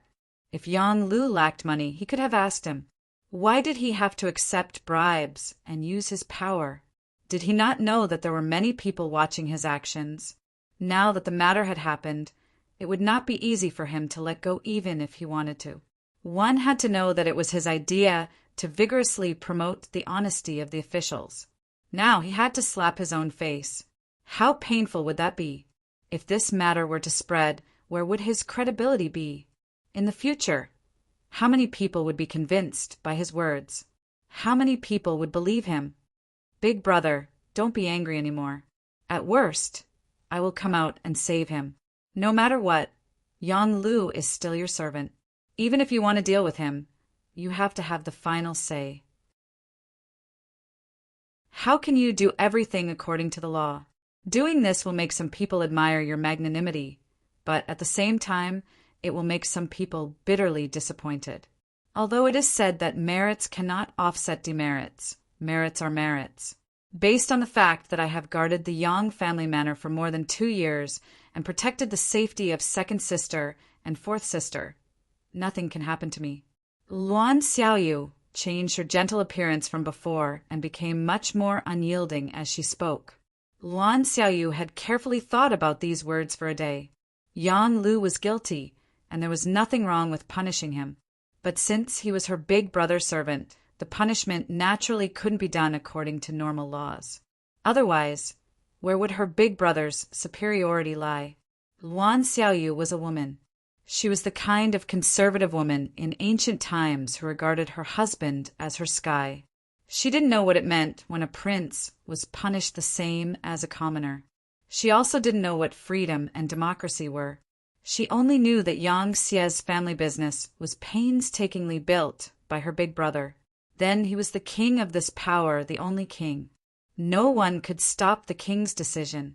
Otherwise, it would be disobeying the king's orders and going against the king. That would be bad people. No one could go against the king's will. This time, Since the king was in trouble as the king's woman, she should stand out and solve the problem. As for how to do it, she already had a plan and decision in her heart. You will handle it? Yang Qindong looked at Luan Xiaoyu with a suspicious gaze. His face was full of disbelief. Yes, if Big Brother believes Xiaoyu, then leave this matter to me. Yes, I plan to solve it like this. As she spoke, she put her small mouth next to Yang Qindong's ear and whispered a few words. Yang Qindong's gloomy expression finally returned to normal. His face also showed a trace of relaxation. You came up with this idea. It was Xiaoyu who came up with it, but I don't know if it will work. Luan, Xiaoyu didn't dare to claim the credit. Yes, it should work. Hee. Didn't you say that Yang Lu is my servant? Of course. I have the final say in how to deal with him. Hee. I suddenly don't feel sleepy anymore. Why don't we do something? After solving the problem in his heart, Yang Qindong seemed to be more cheerful in an instant. When he looked at Luan Xiaoyu, there was an indescribable expression on his face. Chapter 9:59. Big Brother, what are you going to do? Luan Xiaoyu pretended not to understand anything and asked. However, she soon screamed, followed by giggles and shyness. In the blink of an eye, it was the next morning. Yang Qindong got up and exercised as usual. After breakfast, he came to the courtyard and saw the three people who were still kneeling. They were Tiger's Mane, Beta Persei, and Yang Si. Get up! With a sigh, Yang Qindong looked at the three of them with a somewhat complicated gaze. Young master! The three of them raised their heads at the same time and said in a hoarse voice, I know what you want to say. Sixth Madam has already taken care of the matter. It won't be long before Yang Lu is released. However, he can't be the logistics division commander anymore, nor can he stay here in the first city. Let him go to the southern Ming Empire to collect intelligence. Yang Qindong, who made the final decision, announced his decision in front of the three of them. No matter what, Yang Lu was still someone close to him, and everyone knew this fact. If something really happened to him, it was inevitable that some people with ulterior motives would think too much. This would be detrimental to the stability and unity of Yangxia. For the sake of the overall situation, Yang Lu could not die. However, although he could be spared from death, he could not be forgiven. It was necessary to arrange for him to leave the first city. As for what would happen after he went to the southern Ming Empire, it would all depend on his personal ability. Thank you, young master. When the three of them heard the result they wanted, they kowtowed to Yang Qindong again to express their sincere gratitude. Don't thank me. Yang Lu is your brother, and also my brother. However, we are brothers. If he does something wrong, he will be punished. No one is an exception on this point. Yang Qindong shook his head and did not accept their gratitude. This sentence made the three of them look embarrassed. This time, Yang Lu was purely courting death. He could not blame others. Since he did something wrong and someone came to investigate, he should take the initiative to admit his mistake and actively cooperate. However, not only did he not repent, but he also sent people to threaten the personnel handling the case. Was this not an additional crime? Fortunately, the young master was a sentimental person and gave him a way out in the end. As for sending Yang Xie to the southern Ming Empire, the three brothers did not have any objections. With the current strength of Yang Xie, no matter where he went, his influence was not small. Although the southern Ming Empire belonged to the rear of the enemy, they did not have a falling out with Yang Xie. As long as he was willing to work hard, he might be able to make a great contribution and return to the forefront. This was also a good way to train himself. The three brothers all agreed with Yang Qindong's decision. In the following time, Yang Qindong first asked Yang Si about the construction of North Desert City. When he found out that the outer city was already built, the development of the inner city was also proceeding according to plan, and the city lord Mao Xiang had also entered his role and was doing everything. He transferred Yang Si back and let him take over the position of the logistics division commander. Yang Si The task of the Logistics Division Commander is very important and involves many things. After you take over this heavy responsibility, you must do it well and strive for a better performance.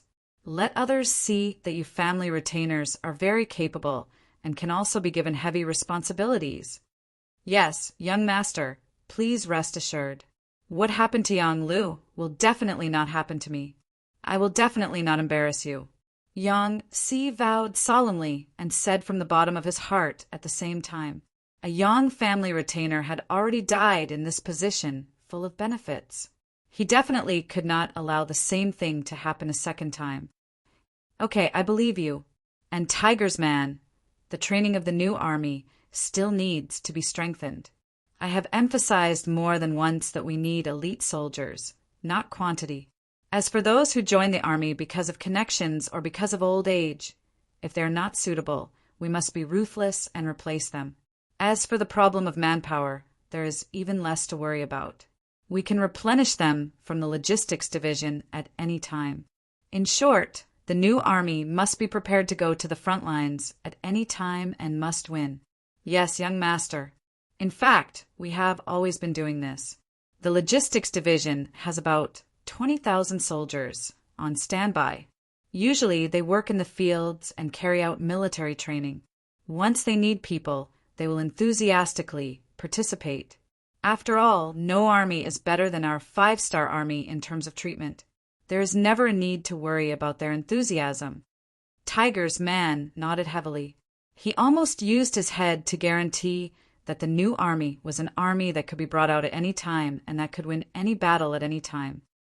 Yes, good treatment and high pay are the reasons why these people are willing to join the army. Just look at how the law and order can be stabilized so quickly after we have occupied so many places in the past few years. Are these people willing to be enslaved? Don't they have a sense of belonging to their nation? No, it is because we can bring them a better life. We can bring them the life that they have always wanted. After the country is occupied, their lives are better than before. They can choose to work in the fields, to do business, and to work in the factories to earn money. They don't need to live like before with no goals and no hope in their lives.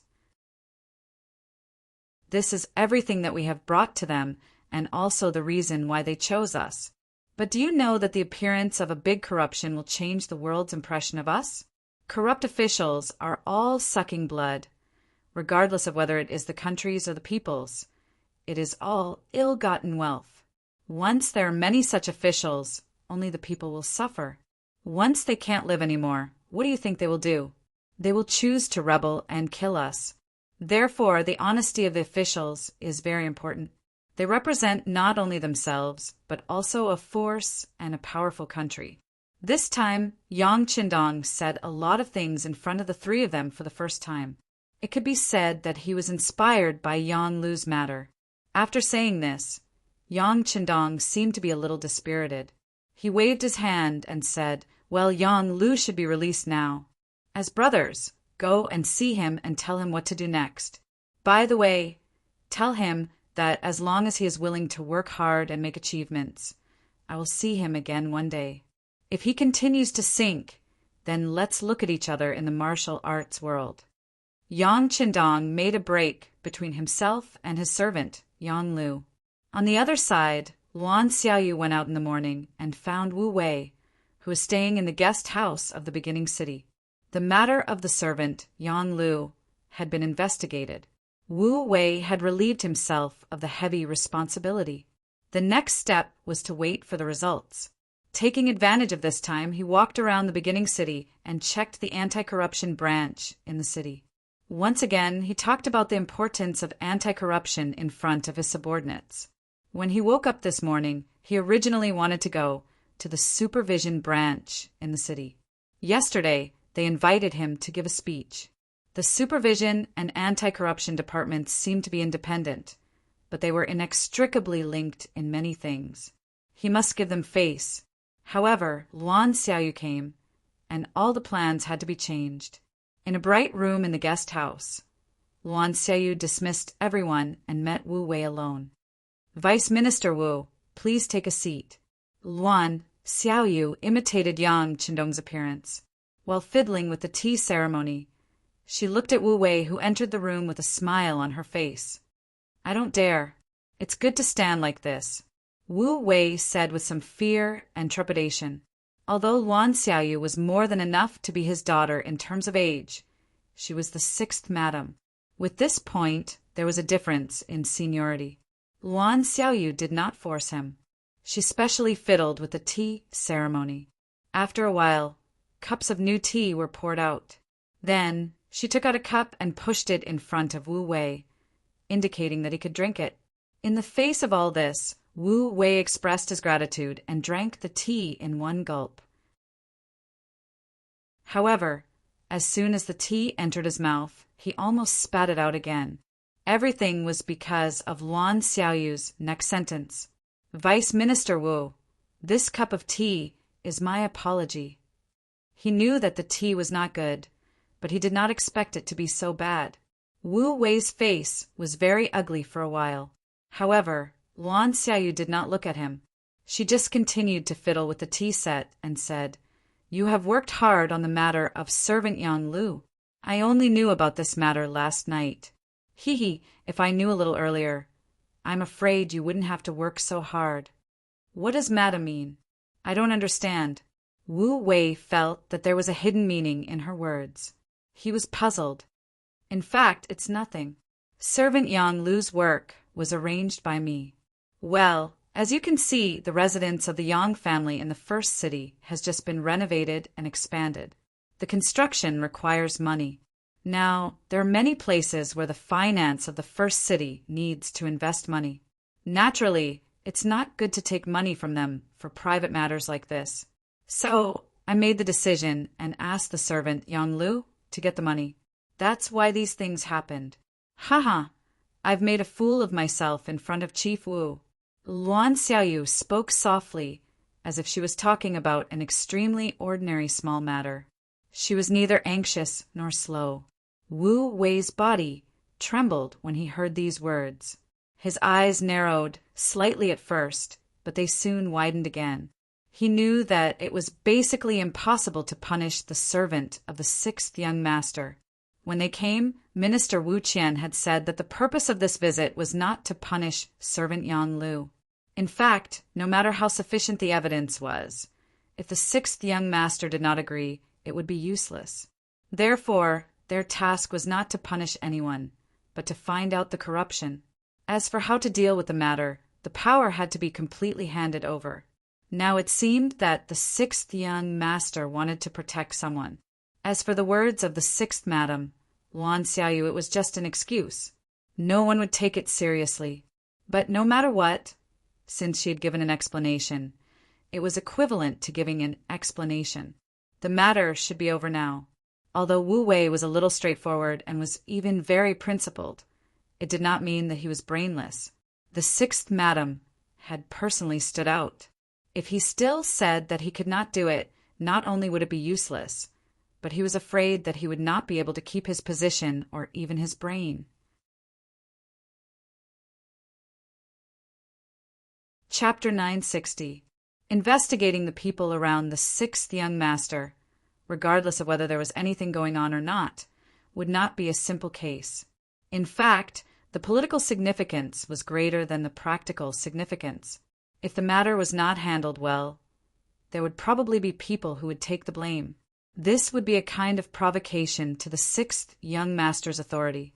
The sixth young master had contributed a lot to the Yangxie faction's success today. It was an exaggeration to say that anyone could be missing from the entire force, but Yang Qindong could not be absent. Even now, his words still made sense. If something happened to such a person, it would not take long for the entire Yangxie faction to fall into internal strife. Knowing this, they still dared to investigate the people around the sixth young master.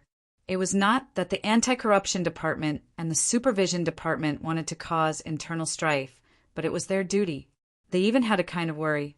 If they did not investigate the sixth young master, would it make the sixth young master think that they had no principles and were incompetent?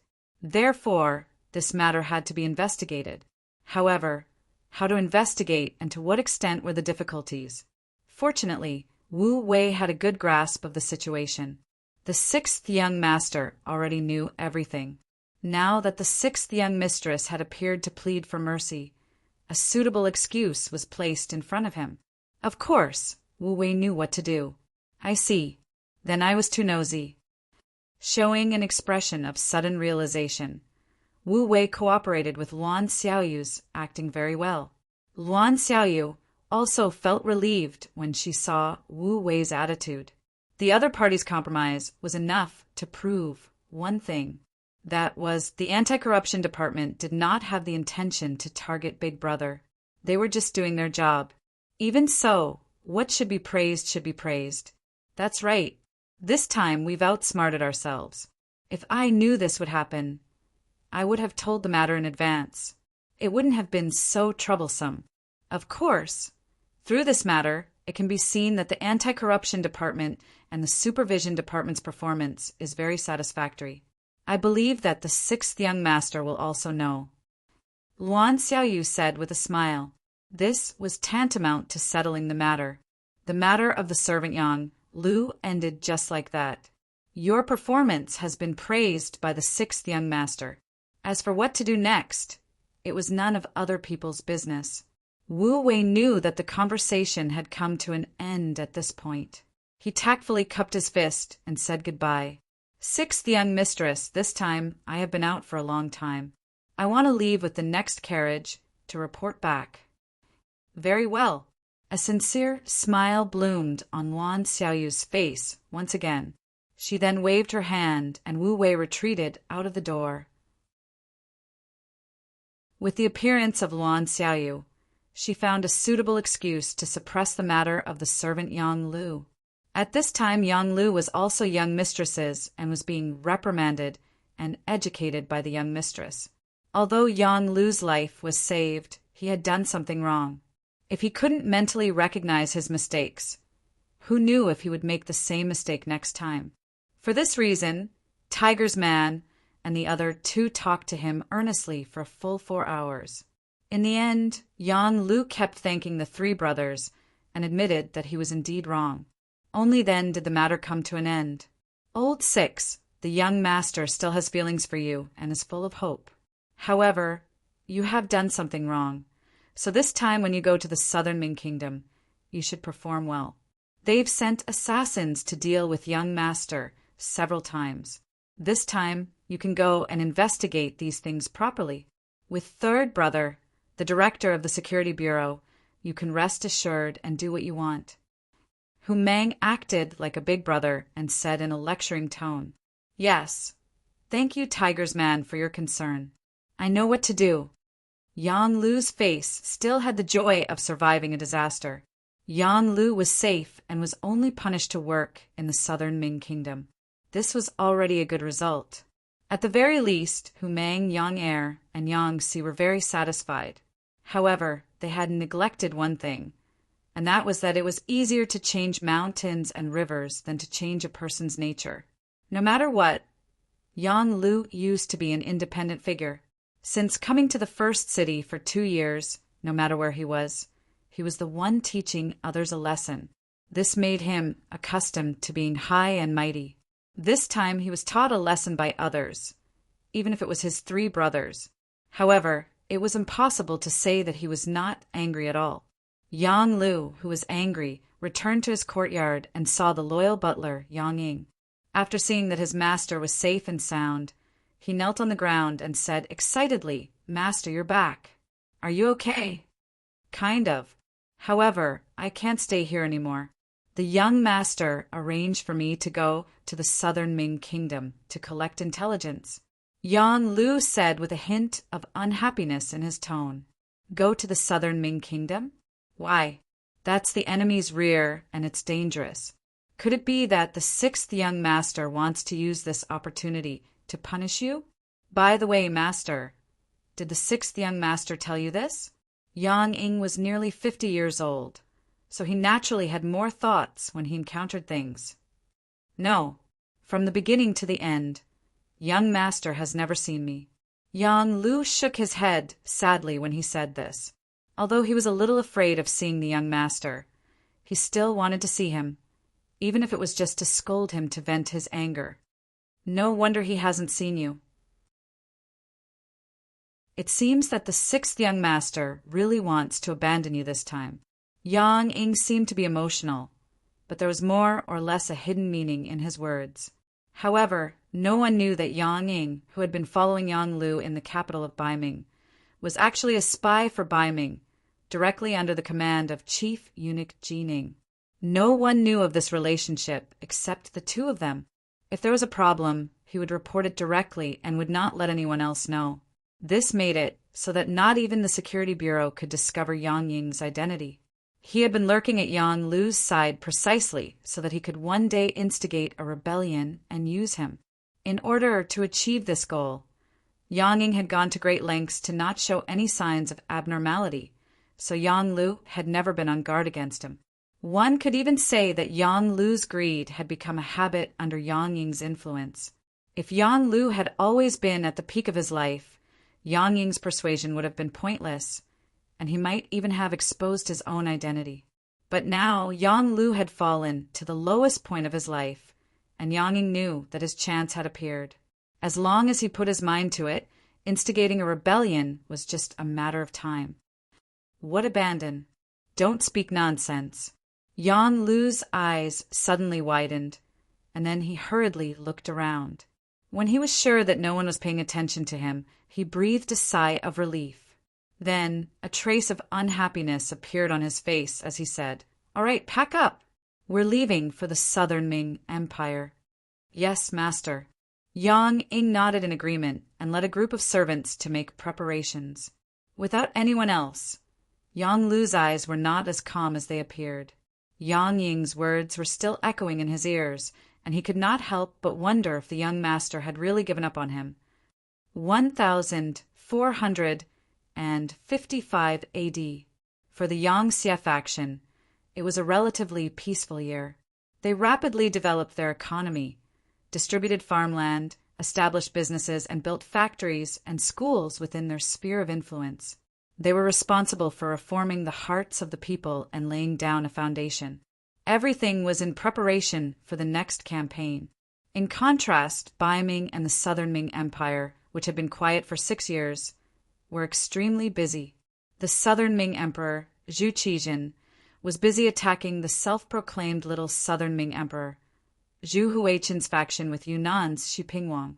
They had already achieved some results and had established a certain advantage on the battlefield. Ming's substitute emperor, Zhu Qiyu, sent out 2 armies of 400,000 to attack the Wala Yeshen's faction.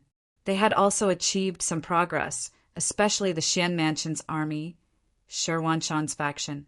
From Tulu City, they went all the way down to the Yellow River. Using the advantage of guns and cannons, they took down Jingzhou. They killed more than 5,000 enemies and captured close to 10,000 enemies. Shi Wanshan's achievement had stimulated the Datong army's Yanghong. Similarly, in order to gain merit, he also led his army into Hetao, wanting to have a decisive battle with the Wala leader, Yes Hen.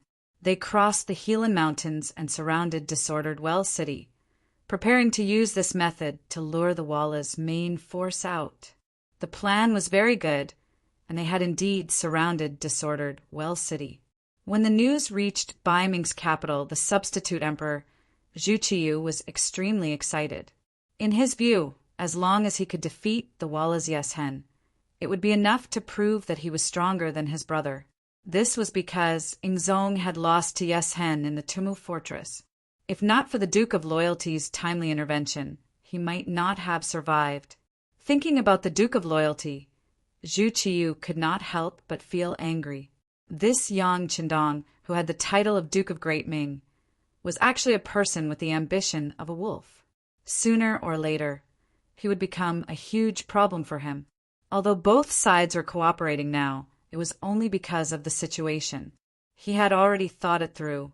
Once he defeated Yes Hen and conquered Southern Ming, it would be time for him to make a move on the Duke of Loyalty. He believed that under the power of the entire country, the Duke of Loyalty, who only occupied some remote territories, would not be his opponent. Looking ahead, in order to commend the contributions of Shi Shan and Yang Hong, he took out 200,000 taels of silver from the already stretched state treasury to reward the three armies. He wanted to use the silver to motivate his soldiers so that they would be more courageous in future battles. Zhu Qiyu's idea was good, but he underestimated the greed of his subordinates, whether it was the landowning households or the eunuch households, especially the latter. They did not have many relatives in the world. In their eyes, all kinship and feelings were not reliable, only money was real. Once the 200,000 taels of silver were taken out, more than half of it was quickly divided among them. After being exploited layer by layer, when it reached the hands of Yang Hong and Shi Shan, the 100,000 taels was reduced to 10,000 taels. Chapter 961. It had shrunk by 9/10. When the silver arrived, the two commanders were worried sick. The soldiers all knew that the emperor had given them 100,000 taels of silver as a reward. But with this amount of silver, how much would each person get after dividing it among the 200,000 soldiers? It was better not to divide this amount of money. But if they did not divide it, it would affect the morale of the soldiers. What should they do? When they heard that the silver had already arrived, many generals and soldiers who had made outstanding contributions revealed looks of eagerness. Helpless, the two commanders could only take out 10,000 taels of silver to reward those who had made outstanding contributions. However, many more people did not receive a single tael of silver. This caused many generals and soldiers to begin to complain, and the morale of the army began to fluctuate because of this. It was also at this time that Yeshin's counterattack arrived. First, outside disorderly Well City in the Hetao region, 200,000 cavalry suddenly appeared.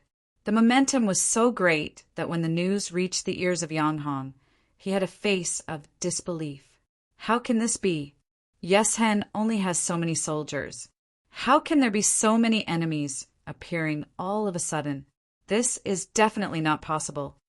The roar was still ringing out in the tent when the scout general who had made the report was already half kneeling on the ground. "Commander, it's not only the Walla cavalry that's coming, but also the cavalry of the Ili tribe, present-day Turpan. We've already merged with them. Right now, their vanguard is about to make contact with our vanguard. Commander, please make a decision quickly." When he heard that Ili division had also sent out their troops, Yang Hong fell back into his chair with a putong sound. The situation was completely out of his expectations. Originally, he had many soldiers and generals, but now everything had turned around. He had become the one at a disadvantage. In addition, when they were dividing the silver, many of the soldiers were still dissatisfied. With such morale, how could they fight against the enemy? Retreat, retreat to Helan Mountain and wait for reinforcements at Ningxia Garrison. Yang Hong knew that time did not wait for anyone. He quickly gave the order. Retreating without meeting the enemy was because they did not have a proper plan.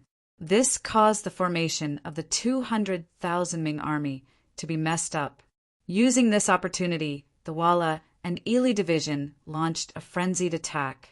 The Walla army that was surrounded in disorderly Well City also took the opportunity to kill their way out. Under the pincer attack, the Baiming army was defeated.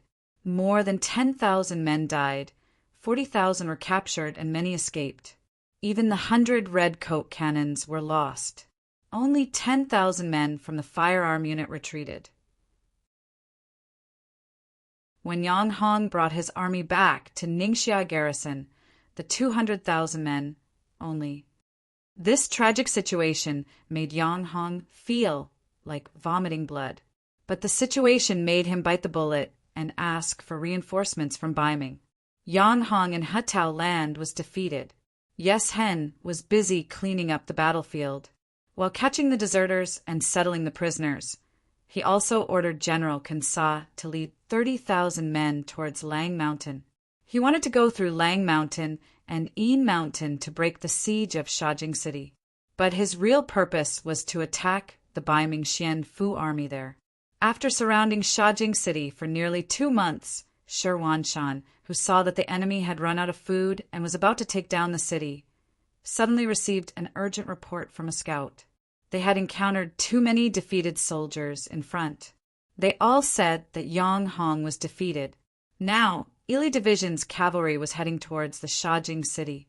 Arriving in front of the map, Shan quickly determined that they would become the next target of Walla and Ili Division's allied forces. Their military strength was not far below the enemy. Shan had no choice but to give up on Shajing city that was about to be in his hands. He even gave up on Jingzhou city that he had just taken down and retreated to send Senbachuan behind him. Shan was very clear that Jingzhou city was a lone city. Once the army retreated there, if the reinforcements did not arrive in time, just the 200,000 men army's food and drink would be enough to crush the city. Therefore, when making this decision, even though they knew that they would be punished for abandoning the city, no matter if it was Deputy Commander Ancient River, Ning Wenfeng, or eunuch Deng Chong, none of them had any doubts. More and more Datong Prefecture soldiers retreated from the battlefield and took the route of Jingzhou city. The appearance of these 50,000 people caused Shan's army's morale to be even more lax.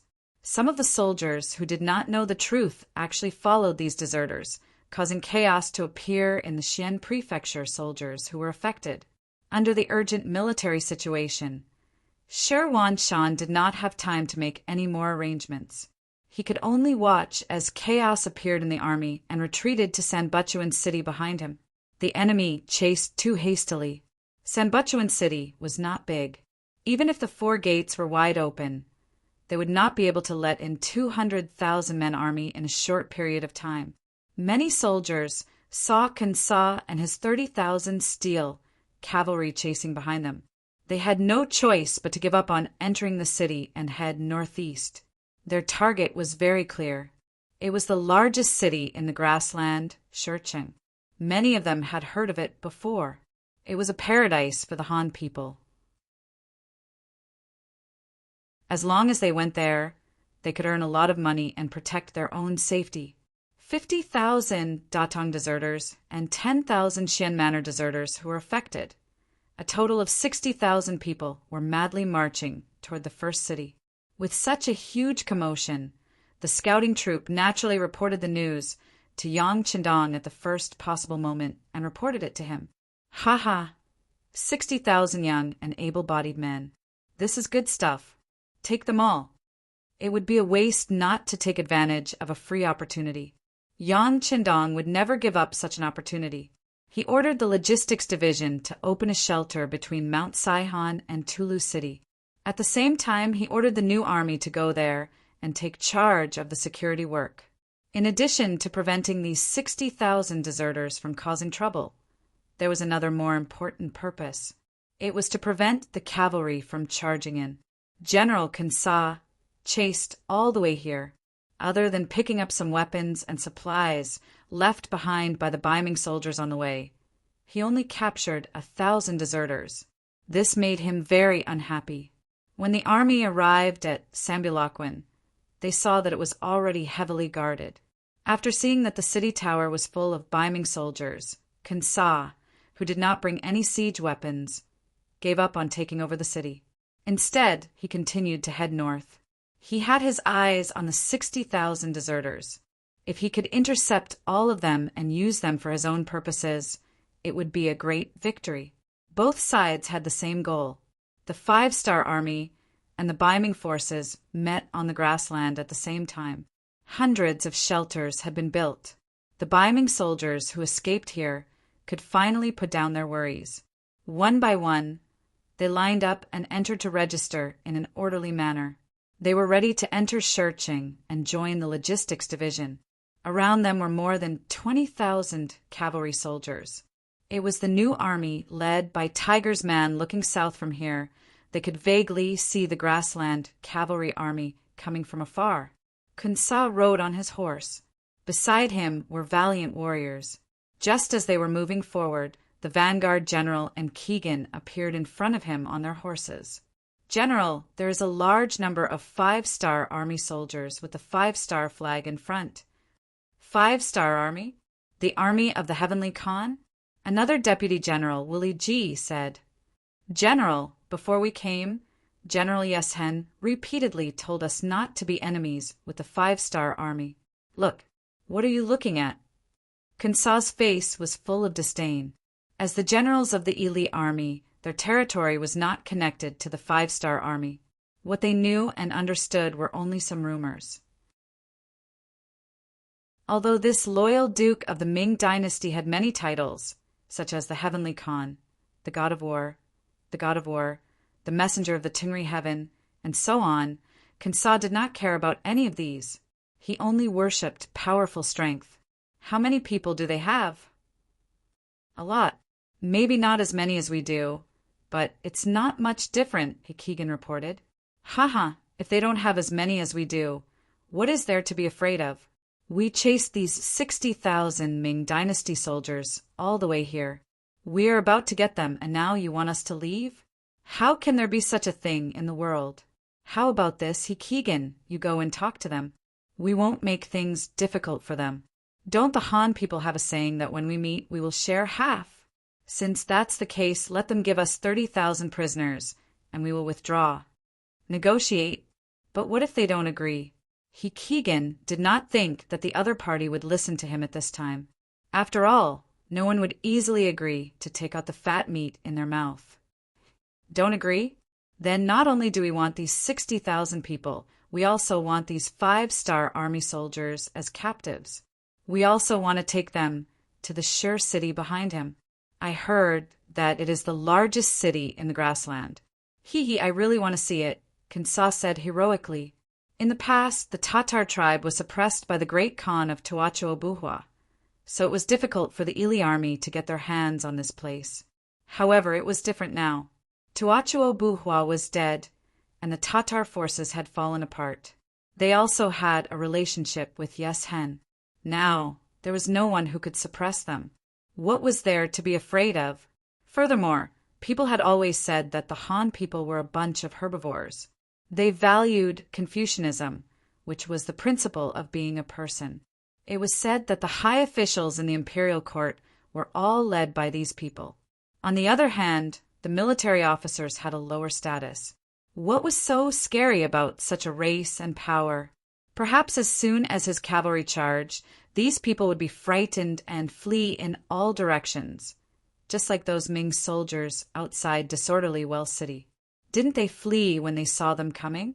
Kunsa treated the 5-star army as the Ming army. This was his biggest mistake. After receiving the order, Keegan turned around and returned to the front of the army. Then he led 50 cavalrymen and went straight to the camp of the new army. 3 miles in front of the camp, they were surrounded by hundreds of cavalrymen of the reconnaissance group. The commander, Ding Shan, rode on a maroon horse and appeared in front of Keegan at a steady pace, blocking the cavalrymen's path.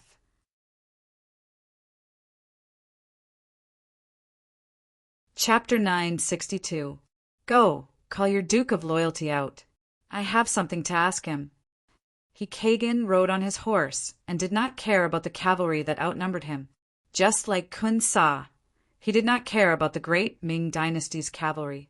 When Ding Shan appeared, he originally wanted to ask the other party what was the matter and why they were here.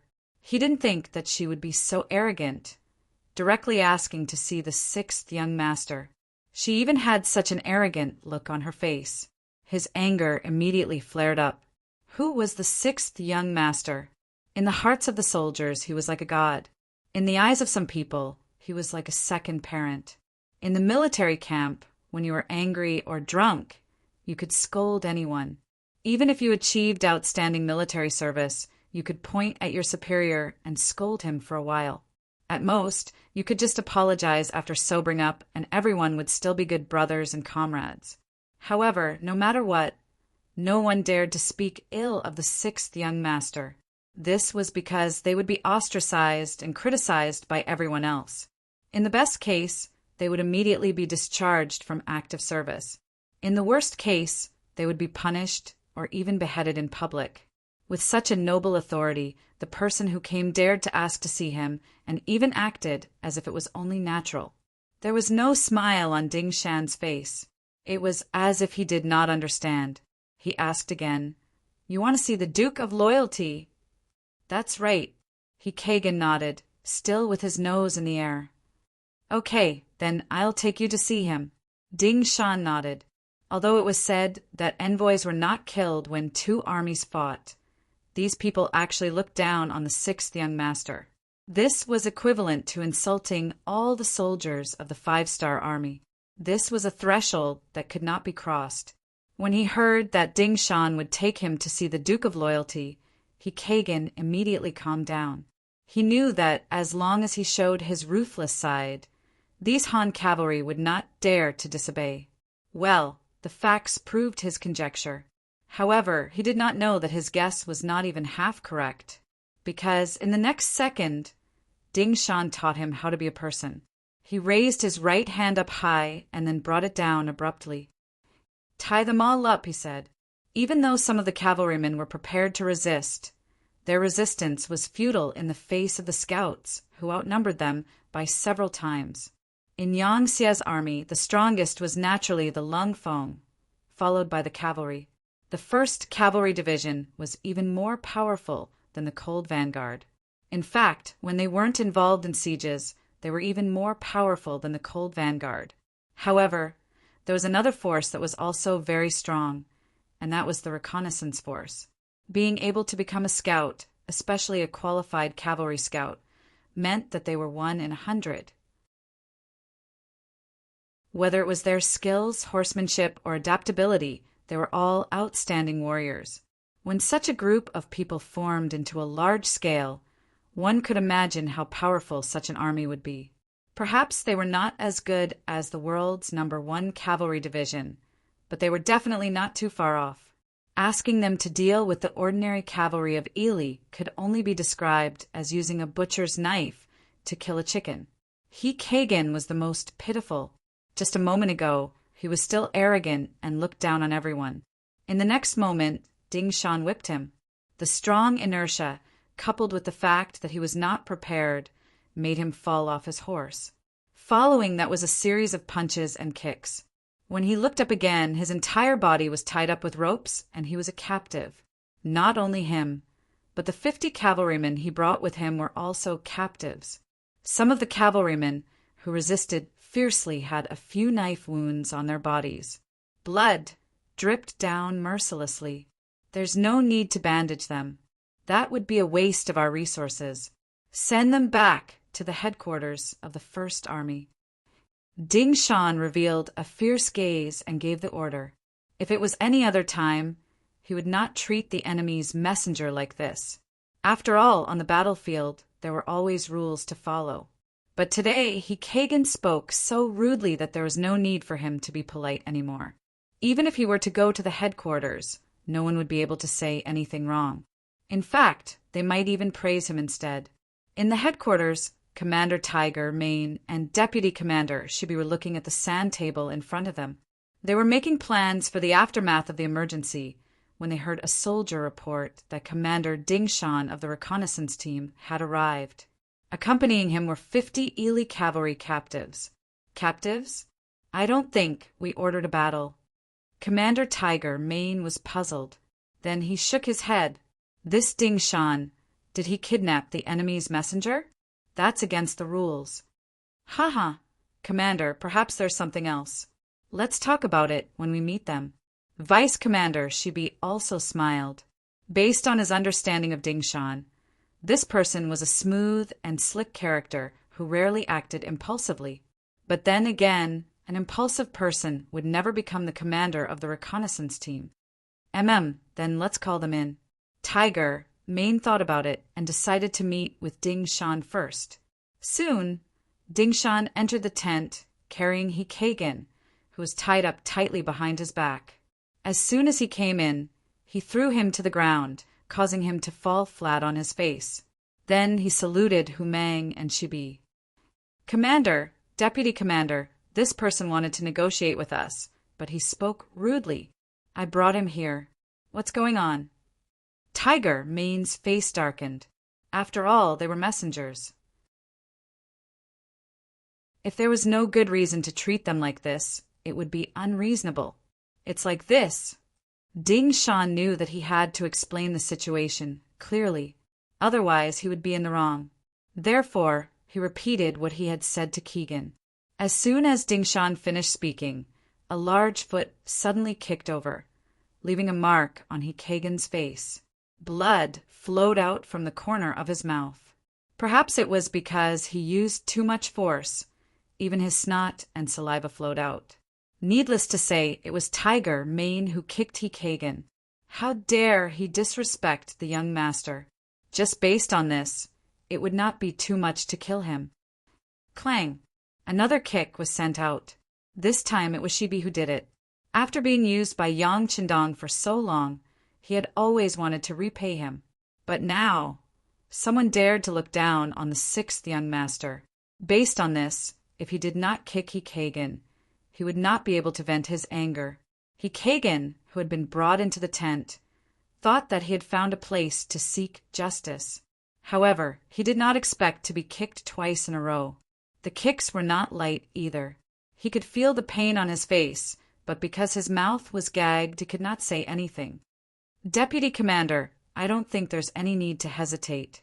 Let's just attack. Tiger Main said, as if he had not vented his anger after kicking Keegan. I think so. And once we attack, we must injure them severely. This person should be of some use. Shibi looked at Keegan, who was lying on the ground with a face full of grievances. His eyes revealed a terrifying smile. Keegan was unlucky. He had only said one disrespectful sentence, and he was ruthlessly beaten up. What made him even more confused was that when the three Han people looked at him, they all revealed expressions of interest. Because he didn't understand Chinese, he couldn't understand what they were thinking and what they were talking about. He could only feel that there was a deeper meaning in their gazes, and he couldn't help but feel his chrysanthemum tighten. Keegan thought too much. No one was interested in him. They were only interested in his identity and had nothing to do with his body. Then he was brought out of the tent and his nose was cut. In the 5-star Army's military rules, this was no different from a dead person. He thought that this was a punishment from the enemy and that he was destined to die. But once again, things went beyond Keegan's expectations. He was let go just like that. Along with him were 50 cavalrymen, but 3 of them had already become corpses due to excessive bleeding. Their horses and sabers were returned to them. Then they were let go just like that. As if to humiliate him, Keegan was forced to walk around the new army camp so that every soldier could see his miserable state. Knowing that he was being humiliated, Keegan's eyes were filled with tears, but his gaze was resolute. This was because he was using this method to observe the 5-star Army's camp.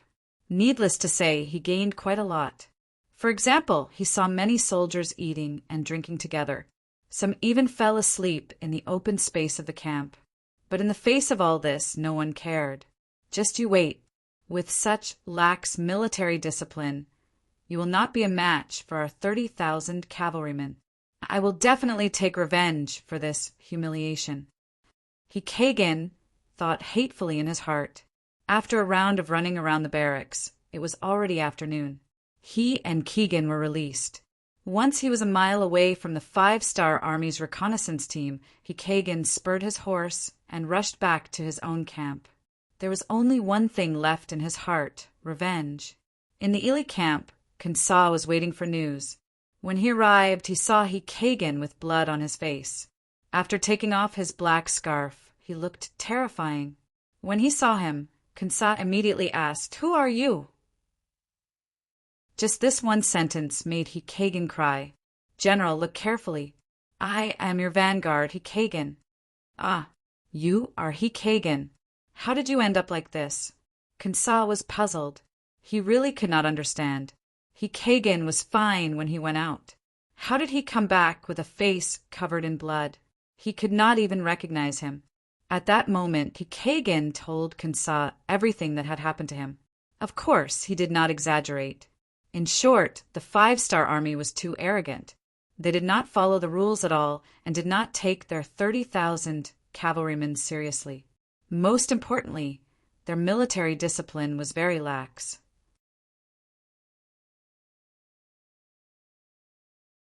Chapter 963. Lack of discipline? How do you know that? Kunsa caught the main point. They wanted to humiliate me. After cutting off my nose, they walked around the camp. What they didn't know was that I saw their true colors. Oh, some of the soldiers were eating and drinking. Some of them were sleeping in broad daylight. They didn't look like an army that was good at war. General, as long as you give me 5,000 cavalrymen, I will be able to break their morale with a single charge. I will be able to defeat them and make them flee in all directions. Kagan said confidently, Good, good. Kunsa laughed when he finally heard some useful information. He had never believed that the Han cavalry would be so powerful. In his eyes, the reason why they said that was because they did not want him to be the first one to gain merit. That was why they said that to scare him. Now that Kagan saw it with his own eyes, he believed in his own judgment even more. The sky was getting dark, and it was just past the 15th day of the month. The moon was bright, and he had the idea of sneaking into the camp. I order. Kunsa's confident voice came from the tent. In the camp of the new army, Tiger's man and Shibi had come up with 2 battle plans. They gathered all the officers above the regimental level and announced their orders. Finally, there was a big battle to fight. All the officers were very excited. It had been 2 years since they eliminated Fan Yuhai and unified the Mongolian tribes in the north of the Gobi Desert. During this period of time, they had been constantly training their troops and were itching for a fight. Now that they finally had a chance to show off their skills, none of them wanted to give it up. Everyone took the initiative to be the main attacker. 30,000 cavalrymen. There's no need to fight. Everyone will have meat to eat. But I'll say this first. If anyone dares to retreat during a battle, they'll only be fit to be the reserve team the next time there's a mission. Tiger's man glanced at every officer in the meeting. There was a warning and reminder in his eyes. Don't worry, Commander.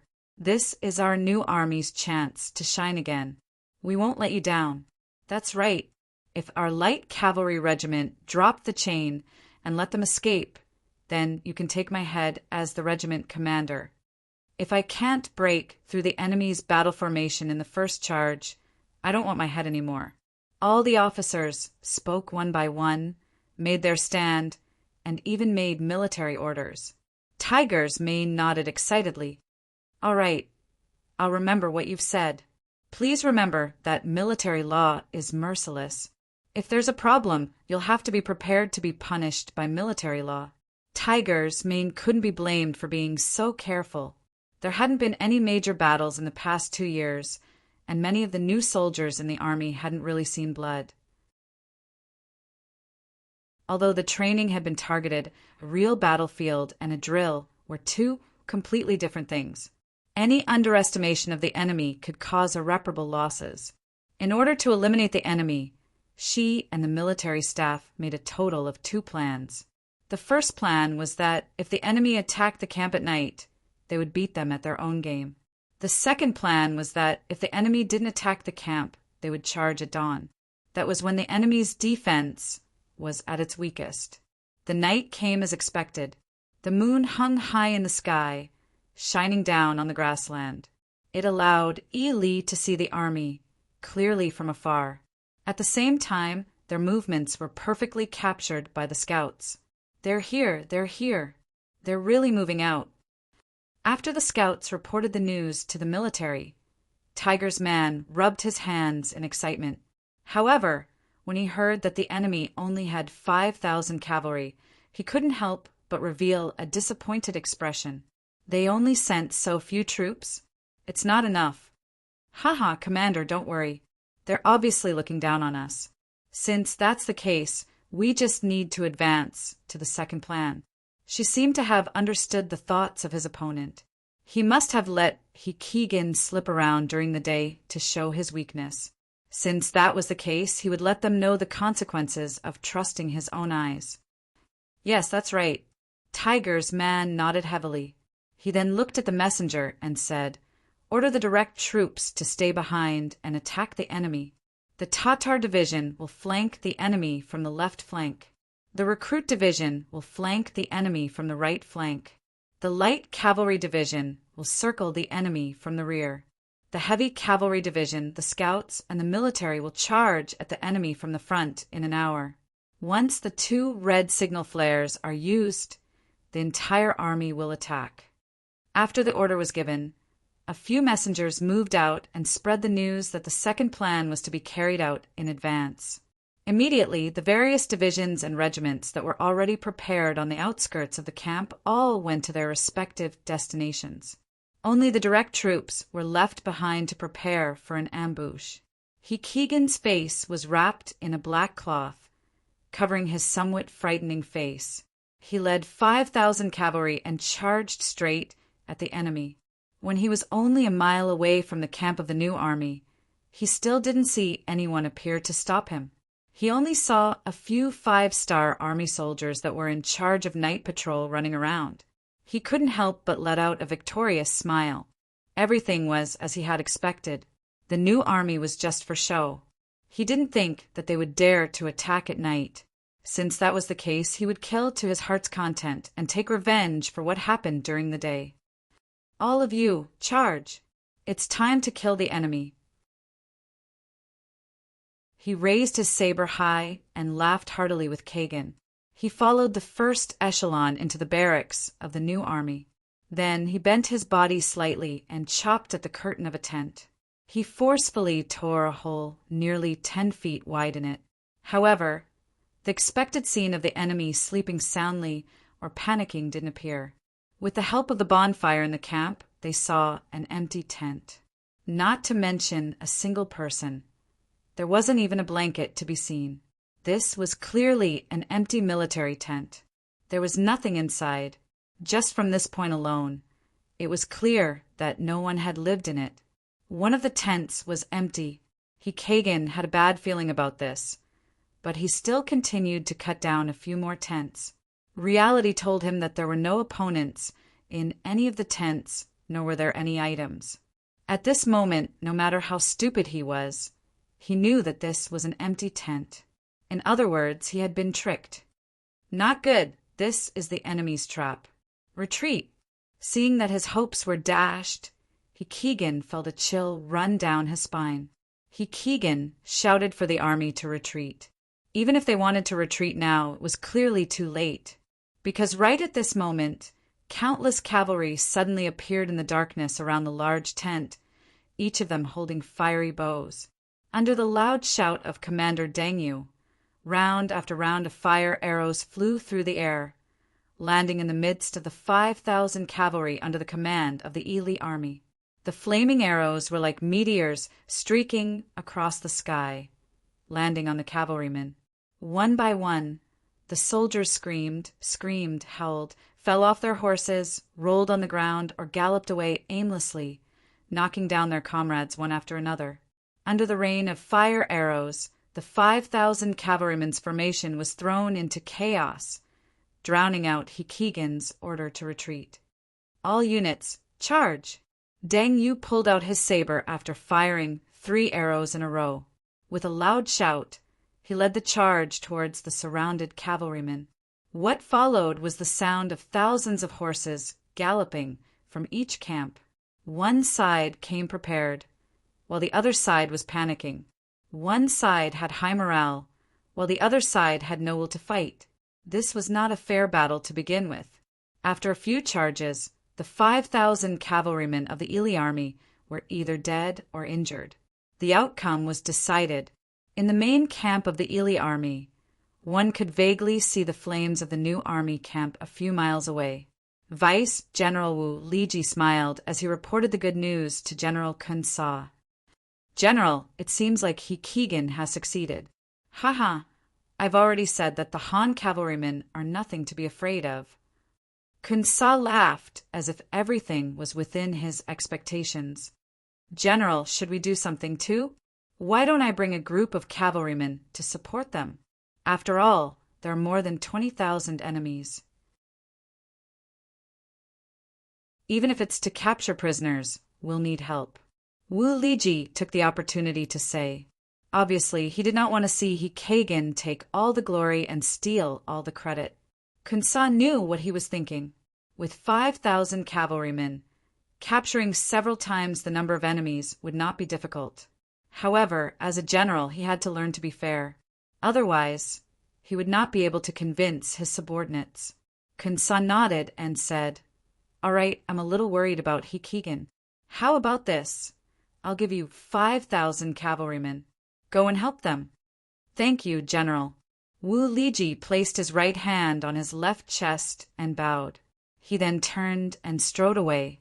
Kun Sa, on the other hand, was humming a tune that only he could understand. He had a contented look on his face. At this time, he could not help but fantasize about his bright future after this meritorious deed. He thought about how Yes Hen had said more than once that the 5-star army was not to be trifled with. However, this time he had used his actions to give the other party a slap in the face. He wanted to see what else this person had to say this time. Haha. Kun Sa, who was overjoyed, said something that made people smile. "If you don't fight, you won't know that our Ili army's cavalrymen are so powerful." Kun Sa's beautiful dream did not last long. After a quarter of an hour, Wu Liji suddenly returned from the tent. "What's wrong? You haven't set off yet?" Kun Sa was somewhat displeased that he had taken a quarter of an hour to prepare. With this kind of speed, he still wants to take the credit? "General, something bad has happened. Something bad has happened. As soon as I led the army out, we ran into the main force of the 5-star army. Each of them was armed with a 3-meter-long saber and was covered in heavy armor. We were no match for them and lost." Wu Liji's face was filled with anxiety and guilt.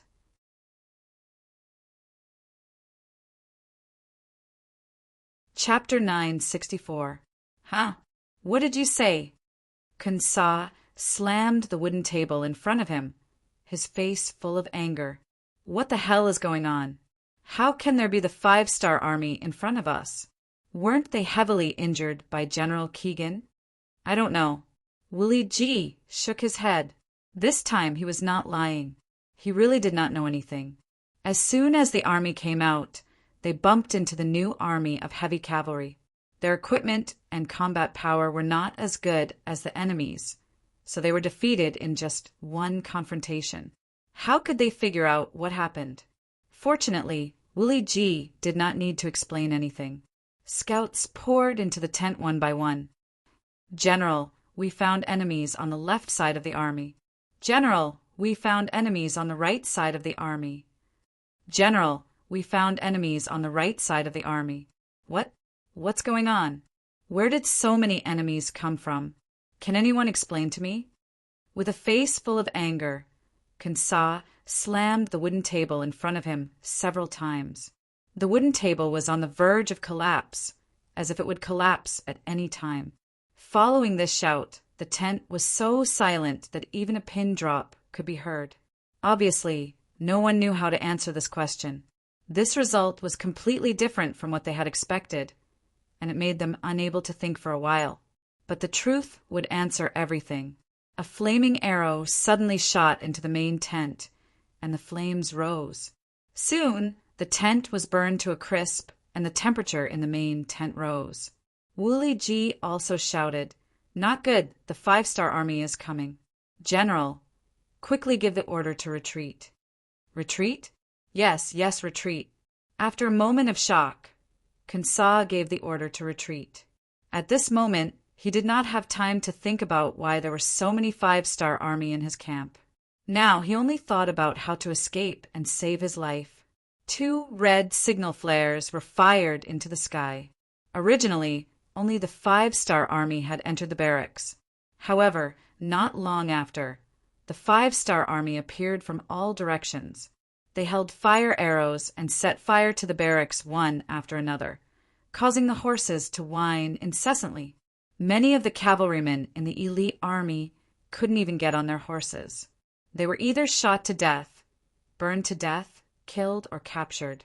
Fortunately, it was night time.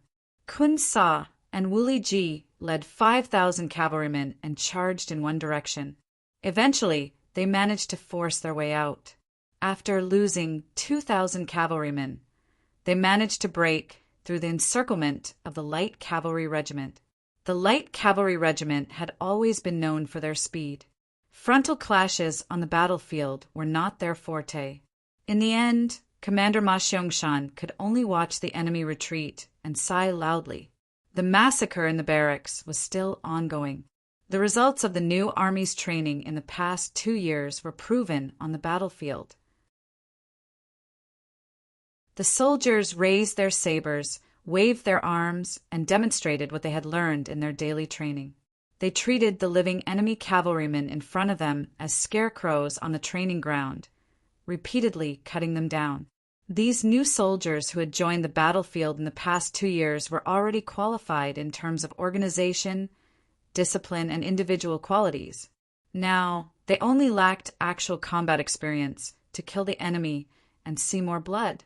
Tonight's battle made up for their shortcomings and gave them the opportunity to grow into qualified and even excellent soldiers. The battle lasted until noon the next day, and the Ili army was completely defeated. In this battle, they killed more than 6,000 enemies and captured more than 20,000 enemies. The new army's actual actions once again made a great contribution, and their reputation spread far and wide.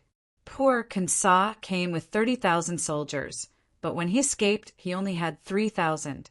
Other than the war horses and the sabers in his hands, he left everything behind. It could be said that he was battered and exhausted. Reality gave them a solid slap in the face, and they finally realized that the Wallace Yes Hen was right. The 5-star army was indeed not to be trifled with. Kansa led 3,000 cavalrymen and retreated like crazy. They retreated to Shajing City, which was 300 miles away. There, they met the Walla army, who had already occupied the city. Only then did they feel relieved. When they completely relaxed, Kansa's anger rose again. This time, although he was defeated by the 5-star army, he was defeated by the enemy's conspiracy. The two sides did not fight face to face, and this made him very unconvinced. Therefore, after a good night's rest, he went to see the Wara leader Yes Hen in Shajing City and expressed his intention to join the 5-star army in World War II. Compared to 6 years ago, Yes Hen had become a lot more mature, especially after Tuachuo Buhua was killed by him. The aura of a superior was even stronger. In the courtyard of the former Shajing City government office, Yes Hen met with Kansa.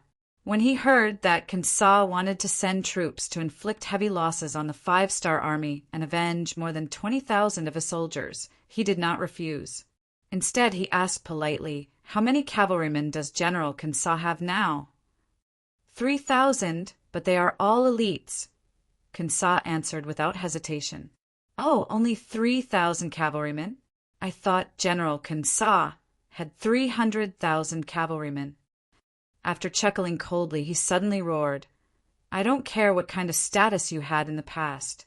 Right now, you are nothing more than a small general with 3,000 cavalry. Where did you get the confidence to speak to me like this? Men, throw him out of the courtyard." Yeshen's sudden change in attitude made Kansa's expression very ugly. He still wanted to struggle, but more than a dozen new soldiers rushed forward and lifted him up. They carried him out of the courtyard and threw him onto the street. It was also at this moment that Kansa remembered Yeshen's character. This was a man who only cared about benefits and benefits. For benefits and benefits, he would even kill his own brothers at any time. Coming into contact with such a person was like asking a tiger for its skin. After being thrown out of the courtyard, Kansa was helped up by the soldiers, waiting outside the courtyard. He then left with an angry look on his face. He left Shajing City and went straight to the rear. He had already received news that Ili's army was coming from the direction of Ili City, which was his real home. Someone told Yes Hen the news of Kun Sa's departure, but he was not moved. He had to admit that he was indeed afraid of Yang Qindong from the bottom of his heart. Unless it was necessary, he did not want to make an enemy of Yang Qindong. Kun Sa, with only 3,000 cavalrymen, wanted to ally with him. He would not do such a stupid thing. What he needed to think about now was how to drive Bai Ming's army out of the grasslands. For example, the nearby Sambilaquan would be his next target. Sambilaquan City. Shi Wanshan, the chief of the Xian mansion, who had retreated in defeat, returned here with nearly 190,000 defeated soldiers. Originally, he wanted to reorganize here and then launch a counterattack to retake Jingzhou City and Shajing City. However, he did not expect the Datong army to be defeated so quickly. He was not ready yet, and Walla's main force was already in front of him. Not only did they take over Jingzhou City and Shajing City, which he had abandoned, but they also threatened the safety of Sambilaquan City. In other words, even if Shi Wanshan wanted to retreat now, he had to be prepared for an attack when he left Sambilaquan City. Shi Wanshan, who was originally ambitious, felt a little sad that the war had reached this stage. He hated the officials of the imperial court, who only knew how to pursue their own interests and did not care about the overall situation.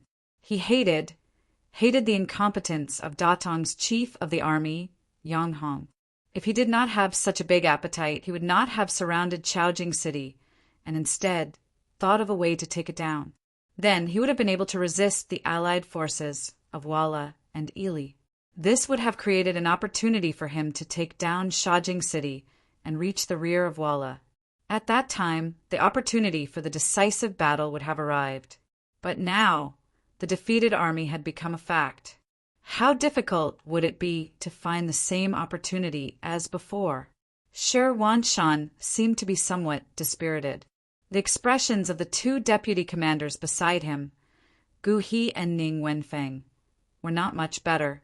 However, the eunuch in charge, also known as the military supervisor eunuch, Deng Chong, said in his croaky voice, "Generals, the emperor has already sent someone to deliver an 800 li urgent message." He said that the court is currently sending reinforcements. This time, with Governor Shi Hung as the leader, they will assist us and send troops to the grasslands. Our current mission is to defend Sanbuji River. We have to be like a nail nailed into this place. If we dare to retreat, we will be punished according to military law. After saying this, Deng Chong could not help but let out a sigh. Although he didn't know much about military affairs, he knew how difficult it was for a lone city to defend until reinforcements arrived. In history, there might be people who relied on a city and defended it for half a year or even longer. But without exception, those who defended it were all big cities with enough provisions to last them for a long time.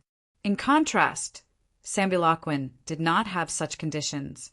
The city walls were low, only about 20 feet high. Scaling ladders could easily be placed on top of the city walls. The provisions in the city were not sufficient, and even the water supply was not enough to satisfy the needs of the army. Under such conditions, it would be a big problem for anyone to defend it. Report. While the four of them were still hesitating about what to do next, a scout suddenly came to report that 30,000 soldiers had defeated the 5-star army. The main general, Kun Sa, only managed to escape with 3,000 soldiers. When the news came out, Shi Wanshan and the other 3 generals' expressions became even more complicated. In contrast, the 5-star army had won a great battle, but they had just suffered a great defeat. This stark contrast made them even more depressed and anxious. In the silent room, the deputy chief, Ancient River, suddenly said, "The 5-star army has fully grown. Even if we can defeat the Walla and the Ili one day, how are we going to deal with the 5-star army? Who is their opponent?"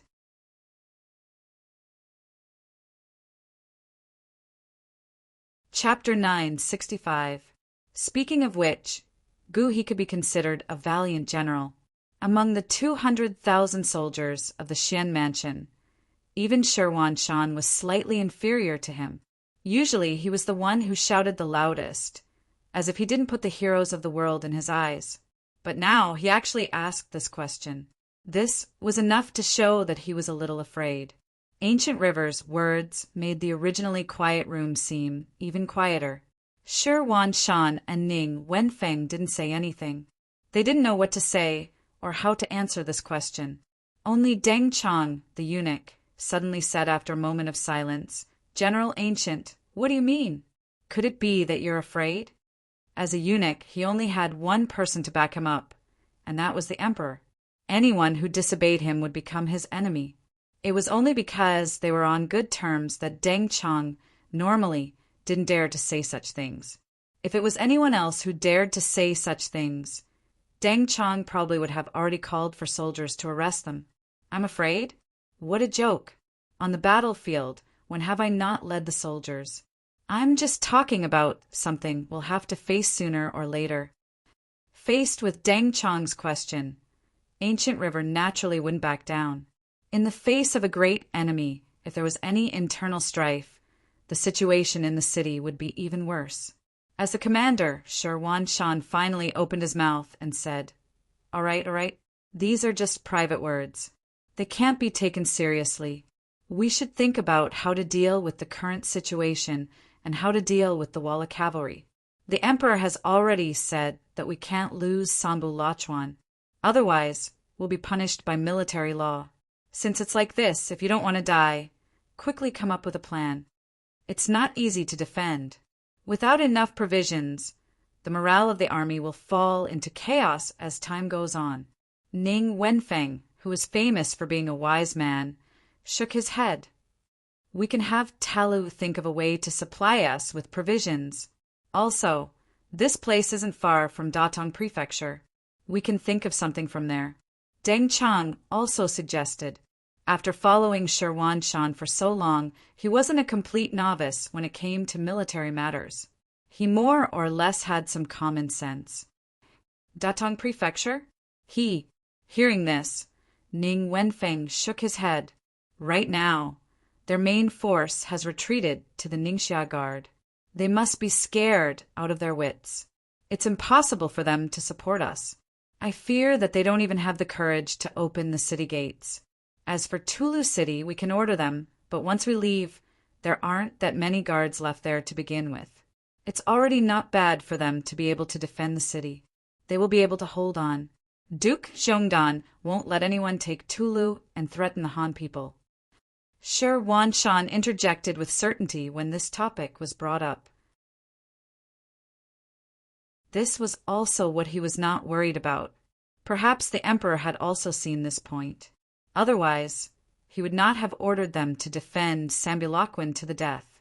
Instead, he would have ordered them to retreat to Tulu City.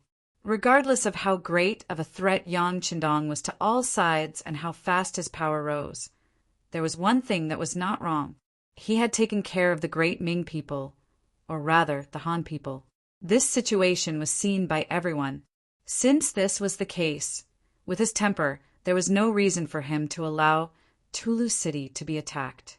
On this point, even Sherwan Shan was full of admiration for him. When it came to Yang Qindong, Ancient River interjected.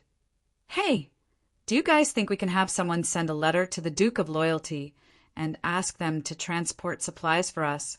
Others might be afraid of the Walla and Ili allied forces, but the 5-star army shouldn't be afraid.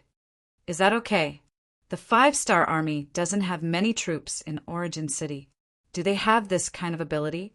Deng Chang also heard the interest and asked. Don't think about it. It's impossible. Ning Wenfeng refuted. Afraid that the two would not believe him, he then explained. Everyone is not stupid.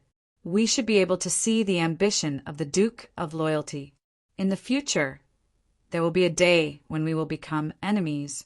Since we are enemies, it would be good if they don't step on us when we are in dire straits. How can they support us? Besides, do we have money to pay them? If I remember correctly, the Emperor still owes the Duke of Loyalty 11 million taels of silver. As Ning Wenfeng spoke, the expressions of Shi Wanshan and the others constantly changed, especially the eunuch Deng Chang. His expression was very unsightly. After all, his master owed the other party money and was not firm in his words. He was only a small chess piece in his master's eyes. What else could he say? The four of them sat for an entire afternoon and still couldn't come up with a better idea. In the end, Shi Wanshan could only say, "Forget it. It's a blessing, not a curse. Let's just hand over the problem. Since the emperor wants us to guard here, there are some things that can be solved with help. Otherwise, we can't blame anyone if we can't defend the city. By the way, I have to trouble Eunuch Deng with this matter. You know the situation in the city. The army can only eat for 20 days at most. After 20 days, I'm afraid the city will collapse. This eunuch knows. I will go back and write a secret report to the emperor." Deng Chang said seriously. This was no longer a matter of whether or not he could complete the task. It was related to his own life. He couldn't help but take it seriously. First city, Yang Mansion. The new army had won another great battle, killing and capturing nearly 30,000 enemies. The news of victory was sent to Yang Qindong. He just glanced at it and put it aside. This was within his expectations. If the new army couldn't defeat the enemy, then it wouldn't be called the new army. Ili underestimated the enemy, so it was only a matter of time before they were defeated. He wasn't worried. What he needed to consider now was the changing situation in front of him and what he needed to do. For example, what kind of changes would happen to the situation on the battlefield? Yang Qindong was a person who liked to take 3 steps at a time. This time, the sudden appearance of Ili's cavalry was beyond his expectation. It was also not within his plan. However, since they had appeared, of course, he wouldn't be polite. That was why he ordered the new army to attack. Facts proved that they won this battle without any suspense. However, this didn't mean that there was no problem. On the contrary, what Ili would do next was a problem that he needed to consider. Only by estimating all the possibilities and making preparations could they ensure that the 5-star army would be able to face everything safely during the mission. All along, Yang Qindong had been doing this. Every battle under his command didn't seem to require much effort or danger. However, this was the result of his careful calculations and strategies. Otherwise, even if he had weapons that were a few hundred years ahead of this era, he wouldn't be able to achieve such great results in such a short time. Then the problem appeared. What would Ili do next? Would he choose to swallow this loss silently or send out a large number of troops for revenge? For years ago, he left Bai Ming's capital in the name of returning to his hometown to pay respects to his ancestors. He left to help the southern Ming Empire deal with the Yellow Bandits.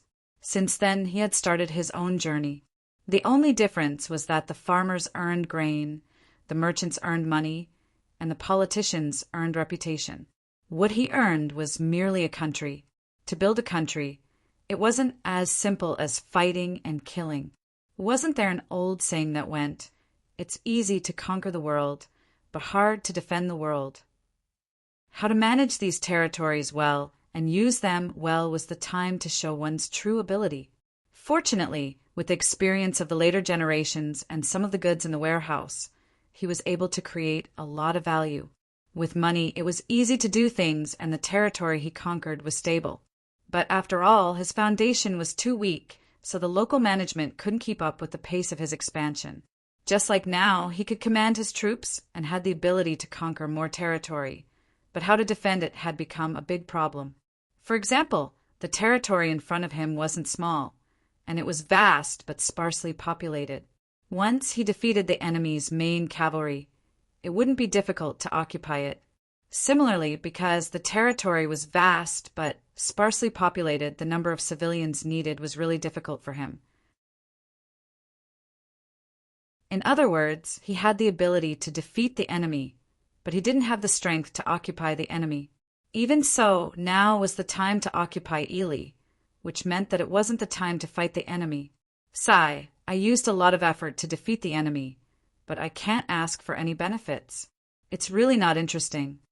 With a sigh, Yang Qindong called Beta Persei. He wanted to send a message to the Mabe army thousands of miles away and ask them to do something. Yang Qindong was calculating.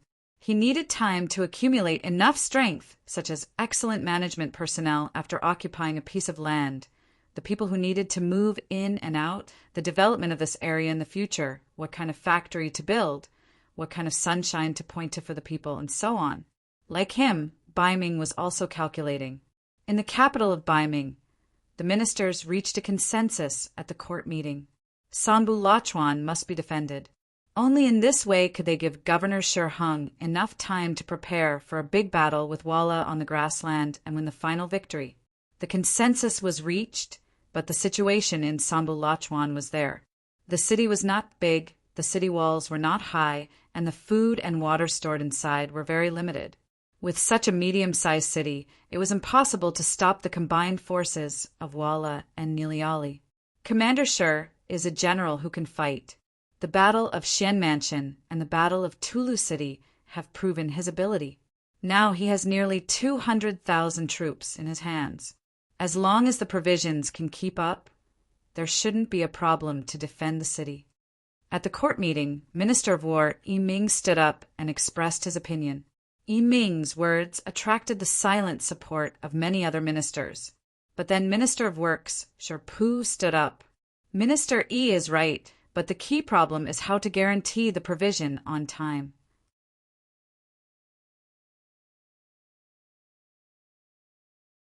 Chapter 966. Yes. Where is Minister Jean? How are the preparations for General Shi's army of 200,000 going? Sitting on the golden dragon throne, Zhu Qiyu nodded. His gaze turned toward the Minister of Appointments. Jean Lien stood in the group of officials. Hearing Dai Zong call out his name, he immediately stepped forward with a board in his hand and said, "Your Majesty, the provisions have already been transported to the Xian Manor. According to what I know, a portion of the provisions will move with the army. A portion of the provisions need to be transported to the front lines once every 3 to 5 days. Based on this, most of the provisions should still be in the Xian Manor. Then send it over."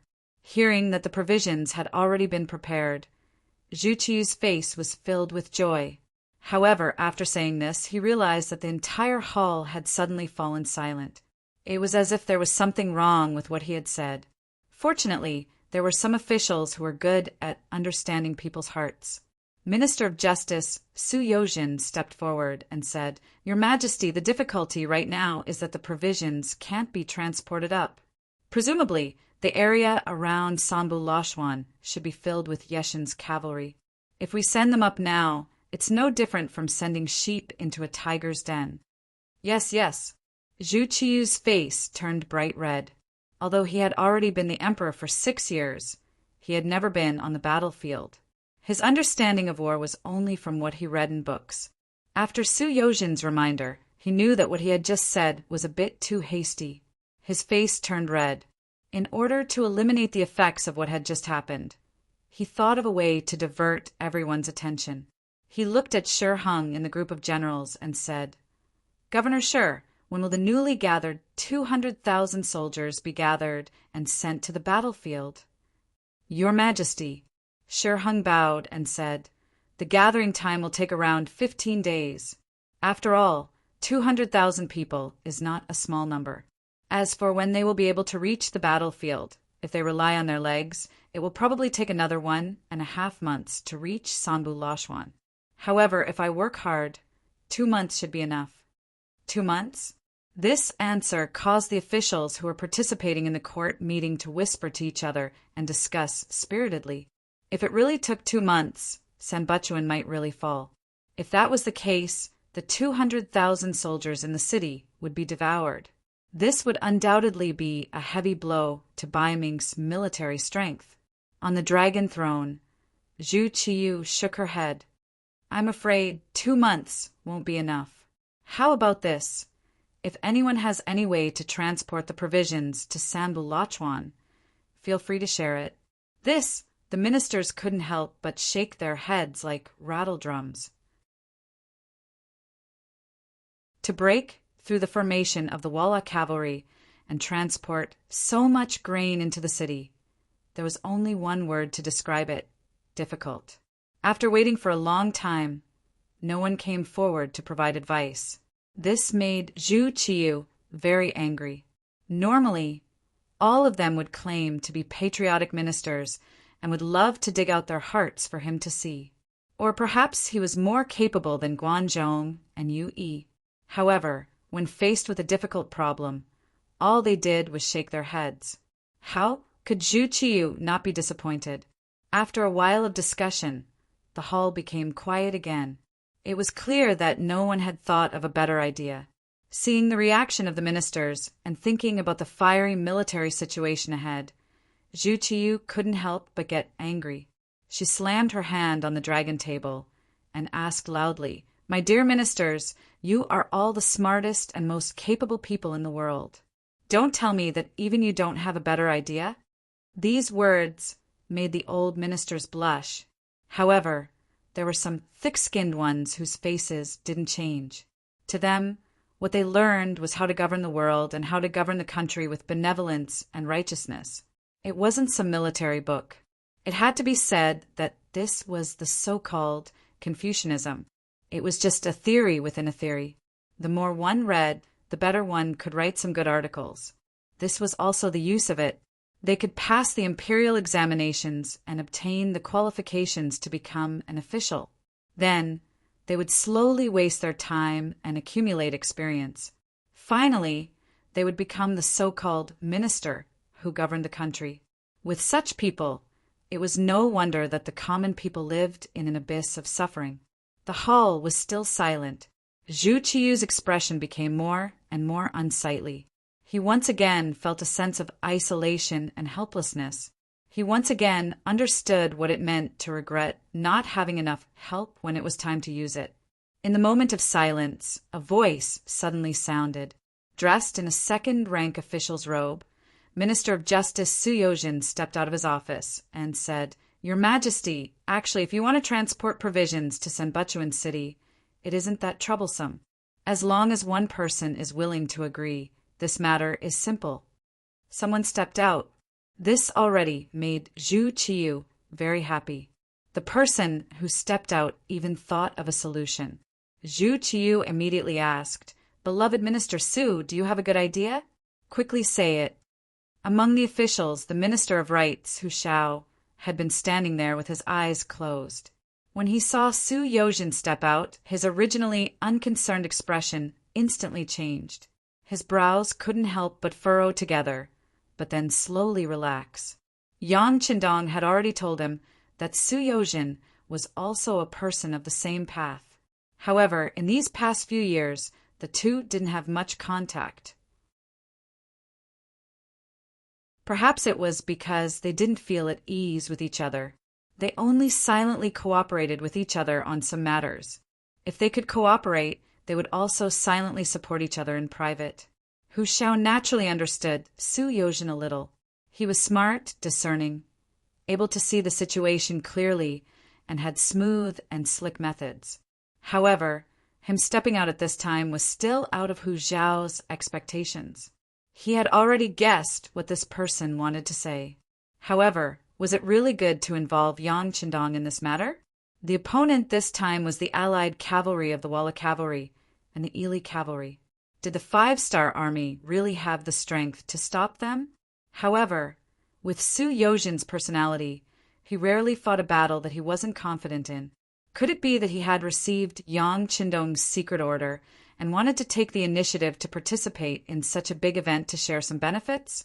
Or was it all his own idea? While Hu Shao was still guessing, Su Yozhin had already stepped out. He crossed his arms and said, "Your Majesty, if you want to resolve this situation, the only way is to ask the Duke of Loyalty. There is no other way." The Duke of Loyalty?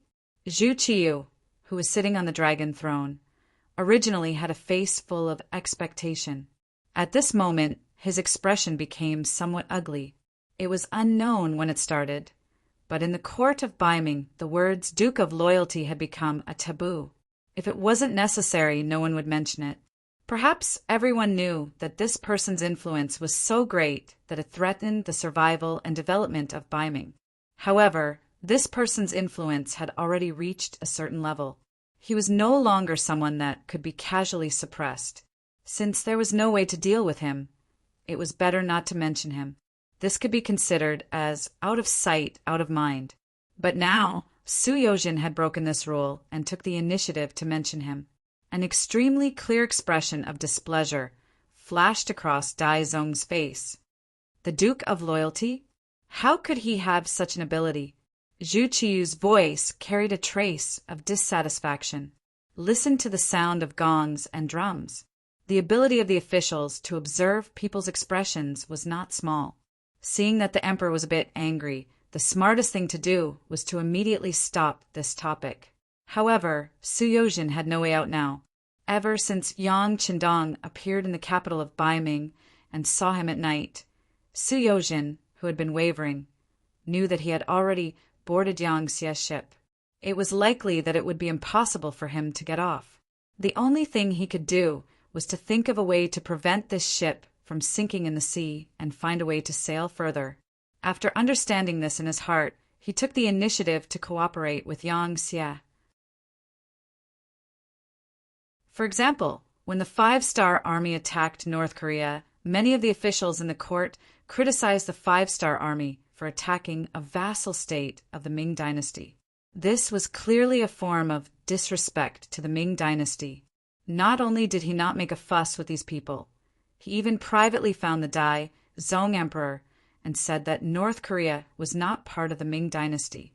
Even if it was taken away, there was no real loss. It would be better to use this opportunity to ask the Five-Star Army for some war horses. After all, strength was the way of the king.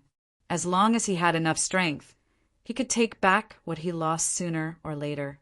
It was Su Yojin who came up with this idea. He originally wanted to reprimand the Five-Star Army, and even the Dai Zong Emperor, who sent troops from Liaodong to support North Korea. He thought that compared to the vassal state being captured, it was more important to strengthen oneself. After all, North Korea was not the first vassal state to be captured. Zhu Qiyu agreed, and Su Yojin joined forces with some courtiers who were on good terms with him. In the end, when they finally took down the Joseon dynasty, Yang Qindong only had to pay the price of 50,000 war horses. Moreover, it wasn't for free. It was a loan to the northern Ming dynasty, which had to be converted into silver and returned in the future. Of course, he owed too much. It was hard to say whether he could pay it back, but at least he owed money in name. The Five-Star Army actually captured North Korea in such a short period of time. This matter also made Su Yojin have a further understanding of Yang Qindong's strength and understanding. After all, it was just some small countries in the south. It could be said that the barren land was occupied and its influence was far from being so big. Then, how powerful was the Five-Star Army? Su Yojin had an idea. If possible, he wanted to go to the grassland's first city to take a look. He wanted to see what kind of scale Yang Xie's development had reached. If he wanted to go, he needed a dignified reason. Now that Senbutchuan was surrounded and in danger, he saw this as an opportunity. Su Yojin stood up and spoke to the emperor.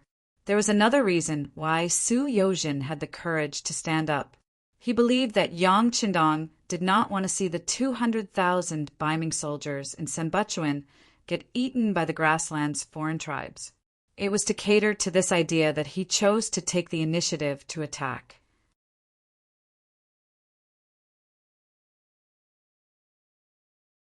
Chapter 967.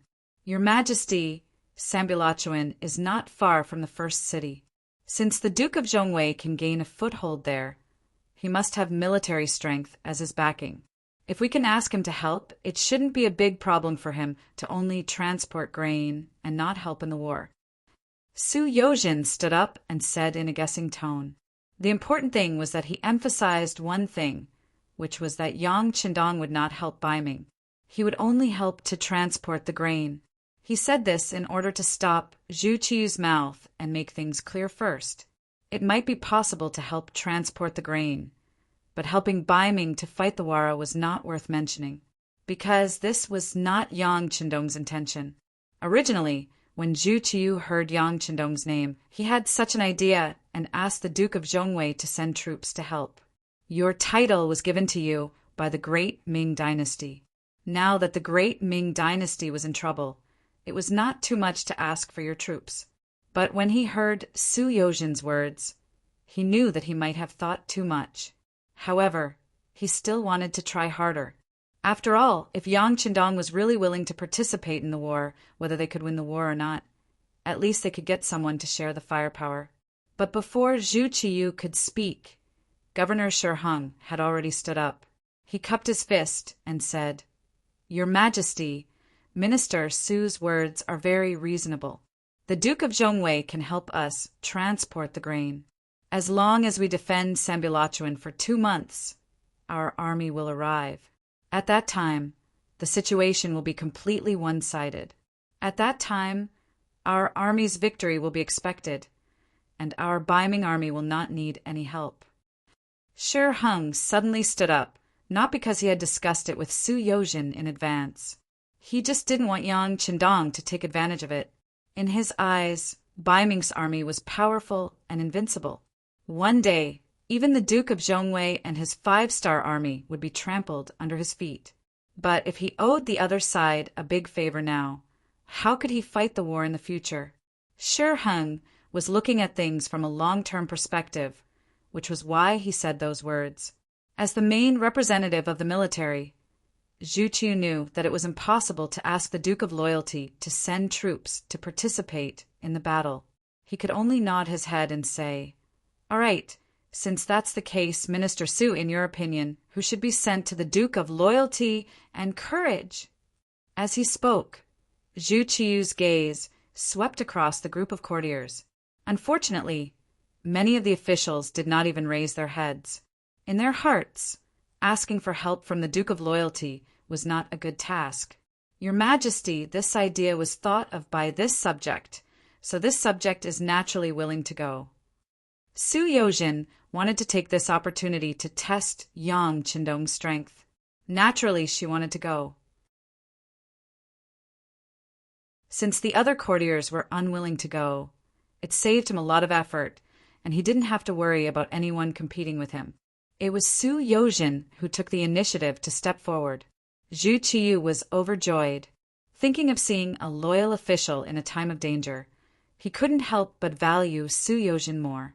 Thinking that this person had been promoted by him after he ascended to the throne, perhaps there would be a chance to put her in an important position.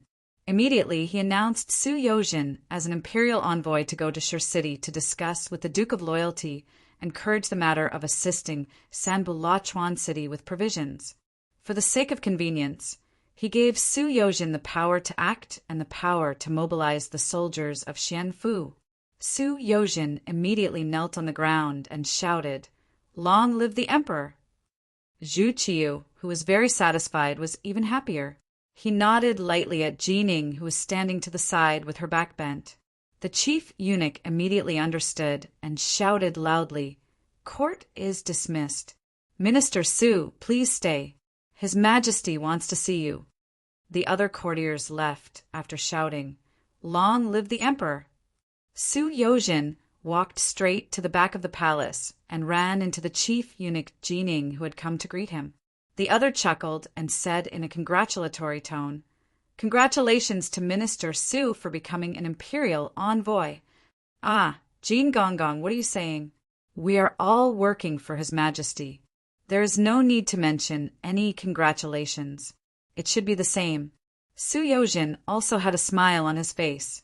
As he spoke, a banknote of 1,000 taels of silver was passed from his hand to Jin Ying's hand without anyone noticing. His gaze turned slightly. After glancing at the banknote in his hand, Jin Ying's expression became even more joyful. "Minister Su is truly a pillar of the country. Don't worry. Since Minister Su has the heart, this Gong will naturally help where it is necessary.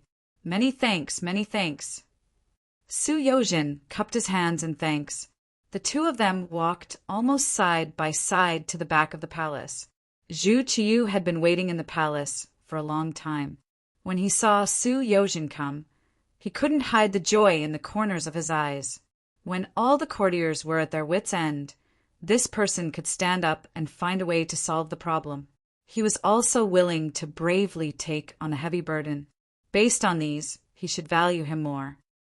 Someone give Minister Su a seat. This official doesn't dare. Su Yozhen immediately revealed a look of fear and trepidation. Speaking of which, this was the first time he was given a seat when he met with the emperor in private.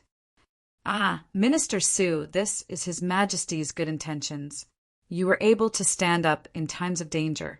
This seat must be given. Jining, who had just received the banknote, immediately stood up and spoke to smooth things over. Su Yozhen, who had been polite to begin with, immediately revealed a very grateful expression. The rims of his eyes even reddened. It was as if he was about to shed tears of gratitude. He said, "This official thanks His Majesty. Many thanks, His Majesty." Su Yozhen's buttocks sat down on the chair. What followed was naturally a scene of the monarch and his courtier chatting happily. Minister Su, this time you were able to take the initiative to stand up, come up with an idea, and accept this task. Zhan is very comforted. However, how confident are you that you will be able to persuade the Duke of Loyal Courage to transport the provisions for our army? Zhu Qiyu's eyes were filled with anticipation as he asked. Although Su Yozhen was sitting on the chair, he still had a look of fear and trepidation. Seeing the emperor ask, he quickly replied, in reply to His Majesty, about 50%. 50%? Only that much? Zhu Qiyu's brows furrowed. He was clearly a bit dissatisfied. If that was the case, wouldn't it be very likely that he would be rejected? If that was the case, then, as the emperor, his order was actually rejected by a subordinate. This was not a dignified thing to do. Even as the emperor, he cared a lot about face. Or perhaps he knew that he couldn't do it, and still did it, so it was better not to do it. At least if he lost, his face would still be there. This was better than losing everything and being laughed at in private. Su Yozhen had been paying attention to the changes in Zhu Qiyu's expression. When he saw that the emperor was displeased, he quickly said, "Your Majesty, although the Duke of Loyal Courage doesn't need to participate in the battle this time, transporting the provisions to the heavily surrounded Sanbu Lashwan city is no different from going to the battlefield. This official really doesn't have 100% confidence that I can persuade the Duke of Loyal Courage. Moreover, you also know that this official and the Duke of Loyal Courage have never gotten along. In the past, this official has even participated in a memorial to him. Speaking of which, this official really isn't a good persuader. If possible, could Your Majesty consider sending someone else?" Retreating in order to advance was what Su Yozhen wanted to express. He was prepared to make a request. If he couldn't take the initiative in his hands, how could this request be discussed? Zhu Qiyu naturally knew about the discord between Su Yozhen and Yang Qindong. This was also the important reason why he was relieved to promote this person. This time, when he was sent to the beginning city, he didn't have to worry about the two colluding. This was also the reason why he agreed to let the other party be the imperial envoy so quickly. Now that he heard that Su Yozhen wanted to shirk the responsibility, how could Zhu Qiyu be willing to let it go? He immediately said, "Dear official Su, what do you mean?" Zhan has just issued a decree in front of all the civil and military officials. How can I casually take it back?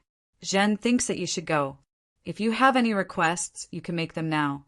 As long as the Duke of Loyal Courage can help transport the provisions, any conditions can be discussed. Zhu Qiyu also had no other choice. Not only was he optimistic that Su Yozhen was a suitable candidate, but the important thing was that the other court officials didn't have the intention to go. Even though he was the emperor and could make a decision at will, no one dared to refuse when he asked the court officials to go. But what good result could there be if they were forced? If they messed up the task, then there would be no medicine for regret. On the other hand, Suyojin was the one who came up with the idea, thought of the method, and recommended himself to go. Presumably, he was mentally prepared. There was no need to give up a suitable candidate and use someone else. Zhu Qiyu agreed to raise conditions and requests. Suyojin was waiting for the sentence. He immediately stood up, clasped his fist, and said with an incomparably solemn expression, "I have a way to guarantee that the Duke of Loyal Courage will send troops to transport the provisions." "Guarantee? Are you 100% sure?" Zhu Qiyu's eyes lit up as he asked. "Yes, 100% sure," Suyojin said with a tone that said he was going all out. "Okay, tell me." Zhu Qiyu didn't agree in a hot-headed manner. Instead, he wanted to hear what the request was first. It was enough to see that after being the emperor for a few years, he had learned to be calm and had learned to leave a trick up his sleeve. With a conflicted expression, Suyojin didn't immediately reply. He knelt on the ground with a plop and said, "Emperor, I have no selfish motives for what I am about to say. It is only for the sake of Bai Ming's strength and future. I ask for Emperor's forgiveness for what I have said." "Beloved official Su, what do you mean? This is a meeting between us, ruler and official, not a court discussion. If you have anything to say, just say it. Zhen will forgive you." Zhu Qiyu said, "Many thanks, Your Majesty. That being the case, this subject's only request is for Your Majesty to grant Duke Zhong Dan the title of Great Bright Prince. With this request, this subject can guarantee that Duke Zhongdan will be of use to us and dispatch troops to transport grain." Kneeling on the ground, Suyojin saw that the time was right and said what he had prepared to say. Although Zhu Qiyu had made some preparations, he knew that he had to pay a price if he wanted to reach 100% from 50%. But when he heard Suyojin's request, he still couldn't hide the anger on his face. What? Grant the title of king? How is that possible? Zhu Qiyu couldn't be blamed for being so angry. Since the Great Ming Dynasty's Emperor Taizu, the Great Ming Dynasty had stopped granting titles to people with different surnames. How could this rule be easily broken by him?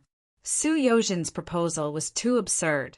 You're tuning in to the Thunder Spear YouTube channel. Don't forget to subscribe and join us on this journey to catch the most captivating stories.